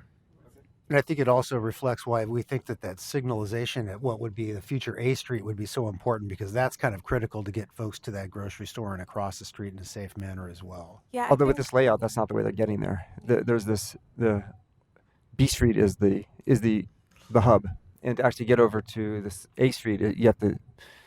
It's not jog off. Yeah, it's not as quite as direct. Yeah. Yeah, I think that Eli's question kind of helps me to pivot to my other question of this density of commercial space on this one side of the development, when it could be a great opportunity to connect the park to some of that barn activity where you're creating this open space where people can come and gather, and that could bleed into the park, right? You can have smaller commercial where people who are picnicking or doing something can get something from there, because again, to traverse from the park all the way back to that commercial, if you forgot soda, if you forgot napkins, if you forgot whatever it is you need when you're in that park space, to do all of that, to get back to that hub, again, seems very isolating. I think of the place that I live when I chose to live here in Portland is in the Northwest, and it's because there are these different pockets of places. It's not just this one place where I have to go to get my groceries, and it's just this one central unit where you go and get everything. It's kind of dispersing it and creating true community, and maybe creating some ownership for commercial, where you have, like you said, you have a lot of this Vietnamese or this Slavic community who tends to want to have very specific grocery elements or whatever it is. Maybe having smaller commercial pockets on the other side of the development that connects to the park and gives them some other kind of viability. And so you don't just consistently concentrate all the activity on 122nd. It's already happening. Maybe let's pivot and do something a little bit more creative and a little bit more, different. Right. Yeah, those are good points. I think the challenge with the RM1 zone is I don't think commercial is allowed currently in that zone. So there may be, I don't know if there's flexibility to consider on a case-by-case basis if there's a unique commercial use there.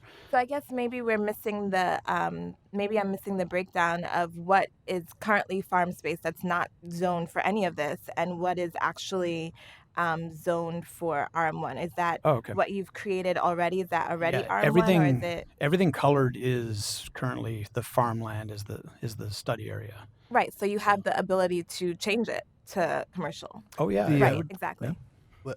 If I could just jump in really quickly, we can go back to the zoning map. The zoning in the site, the commercial CM2 zone is the zone that would currently allow for that commercial use, and you can kind of see it faintly. I don't know if you have computer screens in front of everybody, but can you point out where the zoning line is there? Yeah, so just north of A Street, do you see this little dashed line? Yeah. And then it goes up north here and meets Shaver. So that's where the commercial zone is. What would be kind of to the left that Ken is circling there. So there is some opportunity to bring maybe more commercial closer to the park and closer into the farther down the street, farther down Shaver into the neighborhood. But that's the current extent of where the commercial could land without going through a plan development or something else. We did consider actually potentially the opportunity to do more commercial, but our sense was that there might be limited viability the farther you get off of kind of the main drag for commercial services. But that's something we could definitely look into. In the comp plan, we created a zone for like the disconnected corner store, right? Would that have any applicability here? We would have to actually. We'd have to rezone. We'd have to color that color. Yeah. They could do more commercials spread through the R3, what will be RM1, if they do a planned development. So it really kind of depends on how viable it would be in those locations. I think one of the things you may see some of the commercial moving off 122nd and onto sort of a main street through the areas to the east of 122nd. Particularly if we don't get the parallel parking, that 122nd actually doesn't feel like a nice retail street. It gets you a lot of visibility, but people are moving very quickly. And you mentioned it's difficult to cross. That's the reason we're looking for that signal. The big issue for us on the grocery was trying to figure out what we thought might be most marketable for a grocer. End of the day, if the grocer wants to be on the other side of the road, I suspect they would try to move whatever planning they could to get it to that side of the road. Brings me a different question. I'm a little unsure. The city doesn't own any of this land. It's all privately owned. Correct. So, for example, if the grocer came and said, here's where we want to go, and it completely changes your site plan, I suspect the owners of the property would be amenable to accommodating the grocery store, which would change dramatically. So I'm trying to understand how this gets implemented. I mean, it's a great looking starting concept plan. And I'm sure lots of people have ideas about what would be nice, but ultimately this is a private development. And so I'm just wondering, where's the city's role? Where's this concept plan's role in terms of what actually really happens? I mean, the city's not committing any funds at this point, correct? Correct. Yeah. They're helping to. We're trying to help, again, lay out the concept. Here's one way it could be done. We think it's a viable way that it could be done. But yes, depending on when's the handoff come? At what points does the city go, we can't really dive in any further? Property owners. We're almost at that point. My last slide will get at some of those issues that I think that you might be asking about. I'd like to jump in and suggest different things too, but it seems almost. I'm not sure it's the public sector's role to go much further until the private developers prepare to. How's this going to be implemented? What's the timeline? What's the development scenario? So anyway. So we'll get to some of that in just a second. In recognition of the time, it's 2:45. If we could let maybe Barry wrap up with your slides. I think you're getting close. Is that correct? Yeah, and I would like to let a couple really of quickly. guests we have speak too. So if Ken could just jump to 3 or 4 key slides, we'll go to the implementation slide, and then we'll. So illustration of that B Street corridor through to Mount Hood with dining space on either side. And then here's the adjacency to the park with townhouses, probably owner occupied, a grid of streets, and trying to get activity with a Beach Street extension on the park. And here's an illustration of that. We wanted to honor the agricultural heritage of the site and the neighborhood. And there was a lot of questions about that. Could you retain the barn with an event space? But how do you incorporate agriculture throughout the project? So, for example, grocery stores with gardens on top is one example that we showed. And then we provided this diagram of how you could integrate agriculture through pocket parks and edible landscapes throughout the community. And then we also focused working with PBOT on some very walkable, narrowest streets possible, 52 feet wide right of way. So these are pretty narrow streets with on-street parking, space for street trees, but also for stormwater treatment within the swales. Here's a view of 122nd existing. And the vision working with PBOT is for that to be a buffered cycle track that's off the curb, that's at the same grade as the sidewalk. And that being a civic corridor, there's a generous setback. But again, you would have retail and dining at the ground floor that spills out into that space there. And again, on-street parking being really important there. And then the last set of slides illustrating this is Shaver now, and it's actually an important route for kids walking to the schools. So how can you make that a friendlier, wider sidewalk with street trees, on-street parking, safe biking facilities, but also engaging with the street with new development. So we walk through those really quickly, and we will wrap up really quickly here. But getting to, I think, Jeff's question here. So what are the next steps? Since this is a privately owned site, what are we doing with, what's our involvement in it? Where does it go from here? We've got a concept plan. We're finalizing a report on that. As Ken mentioned, we're working with Lancaster Engineering, doing a really high-level transportation impact study to understand kind of what the implications of the traffic flow are there. Are there warrants for that signal at A Street to help facilitate movements, whether the pedestrian or vehicular, into that grocery store and improve the situation on 122nd. But most importantly, you know, the owners really need to discuss their further path forward. They're not all on the same page in terms of timing. There's different stages that different property owners are in. Some are more ready to see change in the near future, and some are more apt to be farming for the foreseeable future.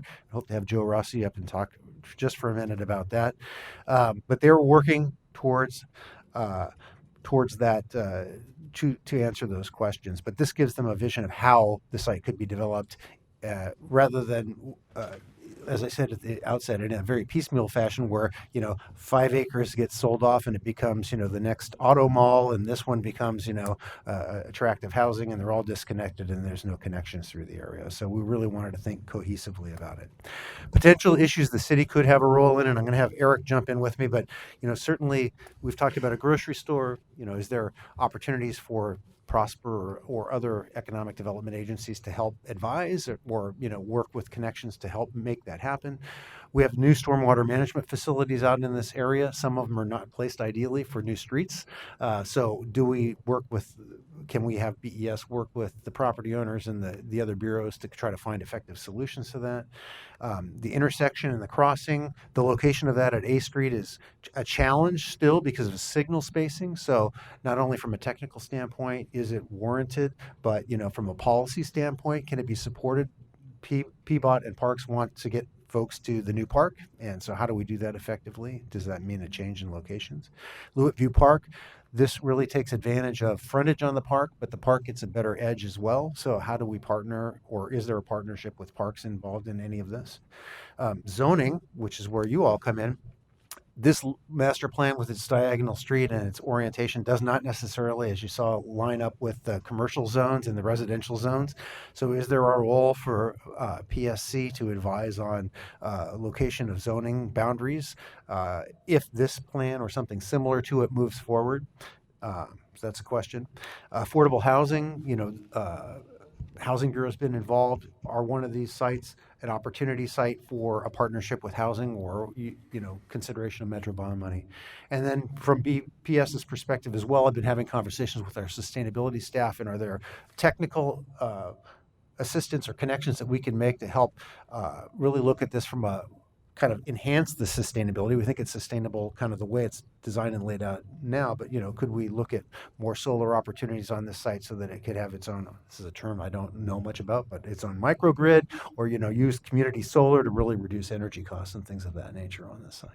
So Jeff, I think your question was the key one that we're looking at as kind of the next step is on a continuum of what should the public's role be in this going forward. We've at this stage tried to step in to facilitate and encourage a more coordinated development plan. And that's to the extent of the planning intervention with some public resources. But should there be a public resource involvement in the implementation? And on the one end of the spectrum, we could say, well, we've done our work to try and facilitate coordinated development, and now it's the private sector's role to implement this and step away. Each of the issues that Barry has mentioned could require varying levels of public intervention to cause better outcomes to happen. Particularly, I'd say around the affordable housing, we have the baseline inclusionary housing ordinance, which will produce a certain amount of affordable units just because of the number of units being built here. But is there a role for greater coordination to, for example, to use housing bond money, for example, as on one of the blocks or something? So we could be going towards, should the city council be involved in some kind of agreement with the property owners for certain problem solving around this, or certain intervention in pieces of this to help promote the public outcomes that we discussed, or do we think this is headed in a close enough good direction with just private sector resources that we can step away and see what happens? And that's an unresolved question at this stage, and that's the if the PSC has an opinion on that, that's what we'd be looking for. And I know you all have different experiences with this kind of thing too. So, and that's the question we'll be posing to City Council as we bring this forward to brief them on the outcome: is to how deep do they want to go in implementation with public resources? Well, I think you had a gentleman up here to speak to us real quick. I have two guests, Joe Rossi and Doug Armstrong. If we could, both of one a property owner and one a member of the committee, just for a couple minutes, if you'd allow them a couple of words, I think they could talk about the process. But I do just. Is everybody able to stay longer? Yeah. My guess is by the time we give them time to speak and seeing how many hands wanted to get involved and ask questions, that we're probably looking at about 3:15. Is that acceptable? I have to go, but. Okay, looks like we still have a quorum. So please, go ahead and then let us know your name and give us your input. Thank you. Joe Rossi. We're one of the Rossi family members who historically owned the property since 1920, Portland since 1880. The one thing I'd like to mention to Jeff, there's a few questions I heard asked I'd like to answer to. Jeff asked about, this is a voluntary process the property owners are going into. What I told the family members is the family members are just like everybody else in government. Everybody's on different pages. It seems like all the family be on the same page. Some want to farm longer. Some are done farming. Some have a vague idea, but really nobody has any idea. So early in this process, I told everybody this is a clean chalkboard. I went through the zoning process with the city on our property, and I was a season ticket holder for all those meetings. I went to all of them at community level, here, the city. And one thing I marveled about the process is that the more opinions I heard, the better the plan was, and we just got tons and tons of opinions. But in the end, the evidence weighs in on what's best for the public good. And that's what I was hoping to accomplish this. So Eric came to us with the idea to do the plan. I talked the family into helping fund it, open ourselves up to the public. And what we got, Jeff, is I think we got a plan that proves to the family that working together, we have something that's better for everybody. But working separately, if family members quit farming and don't want a developer comes to somebody who wants 60 units of apartments, they get plopped there without a thought of how is this stay a walking community and how do we get grocery pencils out the worst. It seems like it'd be the best thing, but it's the worst thing. So the last person standing gets the grocery, and the last person standing might want apartments, and then the community doesn't get the amenities it needs, because what we have is a food desert and we don't have services. Even the grocery on 122nd is just a few minute walk from the park. So really, even those 32 acres, everything's pretty tight. We're connecting all the.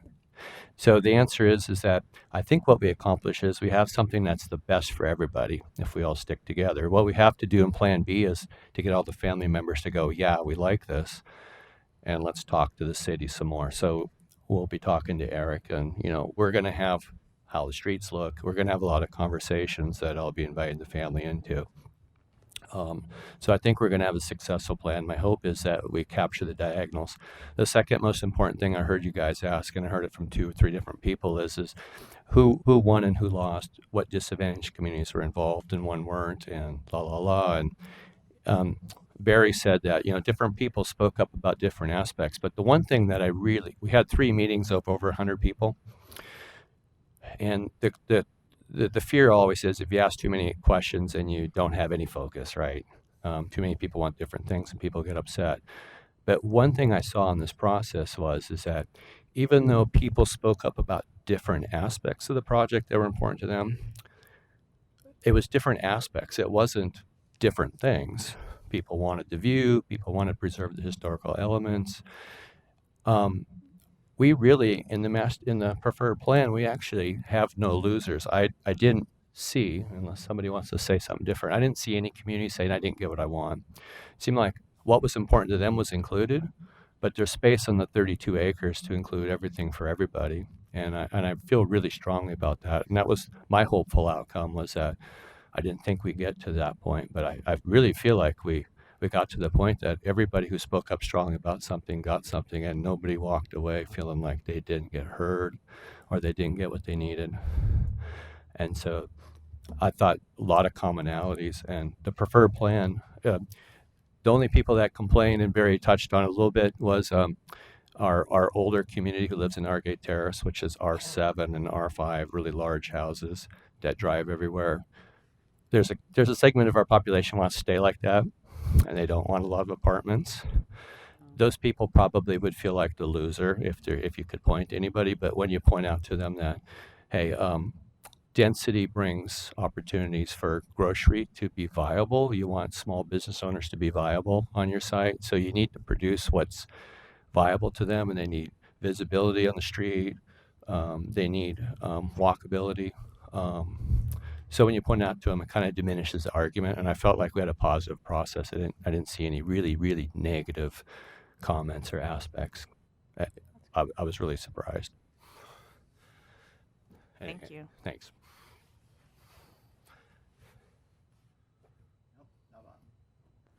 Okay, is it on? Yep, there we go. Doug Armstrong. I'm the vice chair of the Park Rose Neighborhood Association. I'm also the co-chair for EPAP, which is the East Portland Action Plan. We were heavily involved in the process. Barry was nice enough to bring us along on this very winding, arduous journey that we went through and all the various permutations of the plan. And as Joe has mentioned, nobody really got left out of the process. There are still some concerns from our most vulnerable community. Just for a point of reference, Park Rose is 42% at or below poverty level. So what does that mean for displacement with higher priced housing just down the road? How does it affect the housing values further into the neighborhood? I feel that was addressed, and it was adequately addressed. Then there's the fear from the RGA community that they're just going to have a wall to look at, a wall of housing or a wall of apartments. And through the height limitations that we go through on the plan, a lot of that is mitigated, and we do still maintain some of our most cherished views that we have. To address a few of your points that you had on PBOT and the road diet, PBOT is currently looking at the road diet section of 122nd in the RFF upcoming for 22 and 24. So that still remains an active point. I think there was another point, but I can't really remember. I was processing everything very quickly as I was listening to it. Do any of you have questions for me on? Yeah, going to the issue of displacement, it sounds Mhm. like you feel like those issues were sufficiently addressed. Could you elaborate a little bit more, either of you, about kind of what the displacement impacts and housing price impacts are on the community and who is most at risk? I think we haven't done a complete displacement analysis to understand what fully the effects are, but I think one of the benefits that this plan has is, when looking back at Jerry's work, is that a lot of the units that are being produced here are pretty affordable units relative to the marketplace. We looked at the price of the infill housing, particularly like the ownership units. They're not going to sound inexpensive, but at the price points they are, we looked at what is suggested in terms of the price points of affordability for 80% median income, and most of these houses fall into that range. A lot of the apartment projected rents are really at the 80% median income level, and then there's the IH level. So I think we're providing a lot of opportunity units. The effect that it might have on existing units in the marketplace, not fully aware of how that will play out, but I think that the affordability of this project will temper some of that. It's not setting a tremendously high price point that changes the complete market dynamic. Much of the existing housing in the Argay neighborhood at least around here, is going to be at a higher price point than these houses will be. Park Rose is experiencing actually some gentrification pressures right now. So hopefully this adds a pool of some relatively affordable housing in the neighborhood should it get built in this manner. So we're hopeful in that regard, but there's probably some more work to do on displacement issues as well. And I think we saw this through the lens of trying to increase the housing diversity in this neighborhood, particularly on the Argay side, and thought of it through the lens of because of the unique opportunity of the high school there and the middle school and the elementary school and the park, this is kind of a uniquely suitable site for housing that could be suitable for people with kids in the school, and how can we provide that kind of housing type at a lot of the I think it's not resolved yet, but to the extent we can get beyond just meeting the minimum inclusionary housing standards here, and that gets to the question of how much do we want public involvement going forward. But this is a good place for affordable housing because of that locational aspect, and I think it remains to be seen how much of that can be provided with this, and that's one of the big implementation issues going forward. And just on that topic, so in terms of the units, I said there are 740-ish units altogether on there. There's about 590-ish, 599 apartments altogether, if the plan were built as it were proposed here. And if you just apply a straight IH formula to that, about 120 of those would be affordable units. So, regulated affordable units. That could go down if that was to a lower number if they were more deeply affordable, but that was at the 80% MFI. But I think, I'm looking back at Jerry, the rents in this area are not 100% of median already, right? We're basically, the rents are about 80% MFI as is. So In the marketplace. Yeah, for newer products. So on the IZ, you may not get ones necessarily because of the IZ. You may get all those units basically being at 80%. But the IZ units would be, for 99 years, so they would be regulated in the longer term if rents change in the area. Plus, you're showing a lot of townhouses which would not be affected by IH or IZ. They would not be. Yeah, 138 townhouses. So they're definitely not it's far less than half of the units overall, but that is in response to the community's desire to have an ownership element as well, and that does serve the family element. We work with Park Rose School District pretty extensively, and they were very interested in making sure that their student enrollment is currently declining, and so they're interested in making sure that they have a good student body population moving forward, and they're very supportive of housing that would accommodate families as well. So we wanted to provide a mix of that as well. So Barry, I'm going to jump in here. I saw a bunch of hands up, and we're kind of down to the last 8 minutes or so. Maybe just we'll just kind of complete going this way since Ariana kind of already started off. Go back to Mike. It looks like Jeff's leaving. Sorry. And then Great we'll just job. kind of Thank keep you. going around. Yeah. Thank you. So Mike, you don't have any questions? Okay. Is it? The only thing that concerns me a bit about the affordable housing versus ownership dynamic is that there should be an affordable ownership portion of this plan as well, right? That's part of the issue with affordable housing, is that it kind of places families in this tenuous position where they're consistently beholden to a landlord and, again, to market fluctuations, right? So how do we get them into an ownership situation as well, even if they need affordable housing? It's a great question, and I just want to respond. I've been approached by Habitat for Humanity already to talk about, the possibility. So that's still working with the owners to figure out how that works out, but I have been approached by those folks, so there's an interest. And if I can chip in, as maybe an intended or unintended consequence of some of the planning, if you refer to your paperwork and you look at the townhouses, you'll see detached garages. Those might further down the road in planning lend themselves to a kind of an ADU type of affair. You'd have a second floor apartment with a detached garage. So that would address some of the affordability issues. It also, as maybe an intended or unintended consequence, also addresses some of the concerns we had about these back alleyways and criminal activity.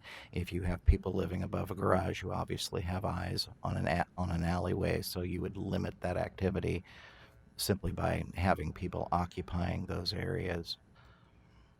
Yep. Eli? Okay, Katie? Yeah, you started to answer it, and I was just wondering what the school districts were wanting out of this, and it sounds like, and I knew that of course they want students, but was there anything else that they were asking for?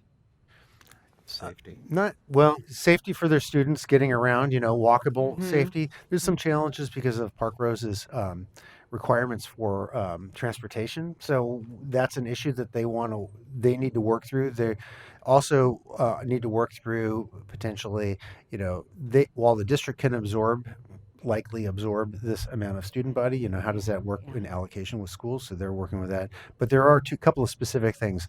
The boundary between the western parcel in here that has the grocery store and the barn and the middle school, there's a question about whether or not that ought to be maybe a public street in the future versus just a driveway for the school and a driveway for the development. Is there a way to partner on that, and could it serve dual purposes? So that's something we're still having conversations about.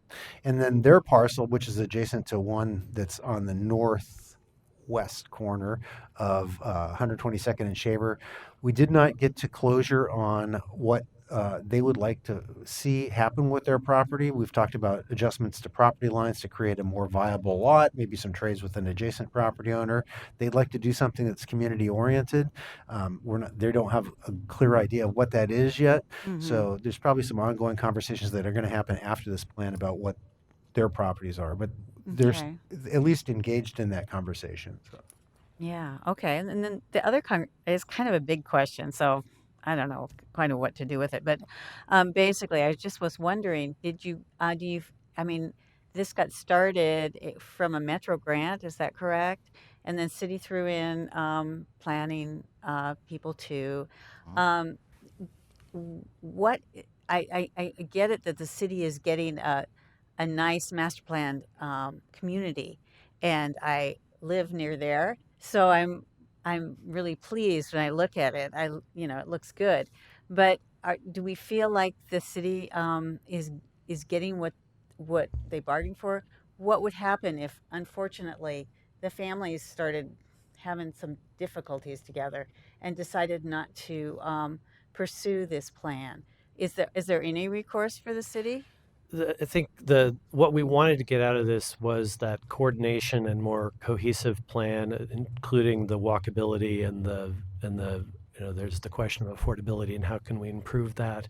The funds we're using, the Metro grant funds. This is a grant program that is designed to promote and facilitate implementation of the 2040 plan. So it's designed to put public resources into strategic opportunity sites to achieve the 2040 vision. And so it's not a regulatory program so much, but we are trying to structure these kind of planning processes so that we have a mechanism to memorialize what we're trying to get out of it. So that's sort of the next step, is to figure out of these implementation issues, what elements should be locked in, and what agreements could be made between the property owners and the city. So I think that's kind of the next step. And it could be that we're comfortable saying our contribution has been this planning process and now it's the private sector's turn, or we could be trying to make some kind of an exchange of value to ensure that things happen, and that's to be determined. Okay. Most of my questions have been answered related to affordability. have other questions about ADUs and universal accessibility and multi-generational housing, I'll just use my time to thank you and the Rossi family. I feel like you have been, I'm a Bronco, and you have been, yeah, but you have allowed me to get to the bus many times by going through your farm, and you've just been an incredible community partner, the whole Rossi family, and I think that's uh, uh, I wish other landowners could, and I hope they will learn from your example to be part of this process. So thank you. Quick technocratic question: is the view corridor along B Street protected in zoning somewhere? No, it is not. No. Go ahead. Just for the record, I'd like to thank Metro for providing the grant to do this planning, and I want to thank Barry for his leadership on this work for this past year, and Nicoya for her support on the community engagement work, and Eric for seeing the opportunity here and really pursuing that with the families and with the owners. And I really want to commend the families, the Rossi family, the Gary family, and the Justo family for kind of engaging in a long process, being open to seeing the possibilities. And I wish you luck in hopefully bringing the families together to hopefully engage in this. I think it'd be a great opportunity for the city to continue this work with you. So thank you. And I just want to say thank you for coming and sharing all of this great work with us. We greatly appreciate it, and appreciate being heard amongst all of the community voices that you've been hearing from and being able to participate in it. So best of luck to you all. And with that, we're adjourned today. Thank you, everyone.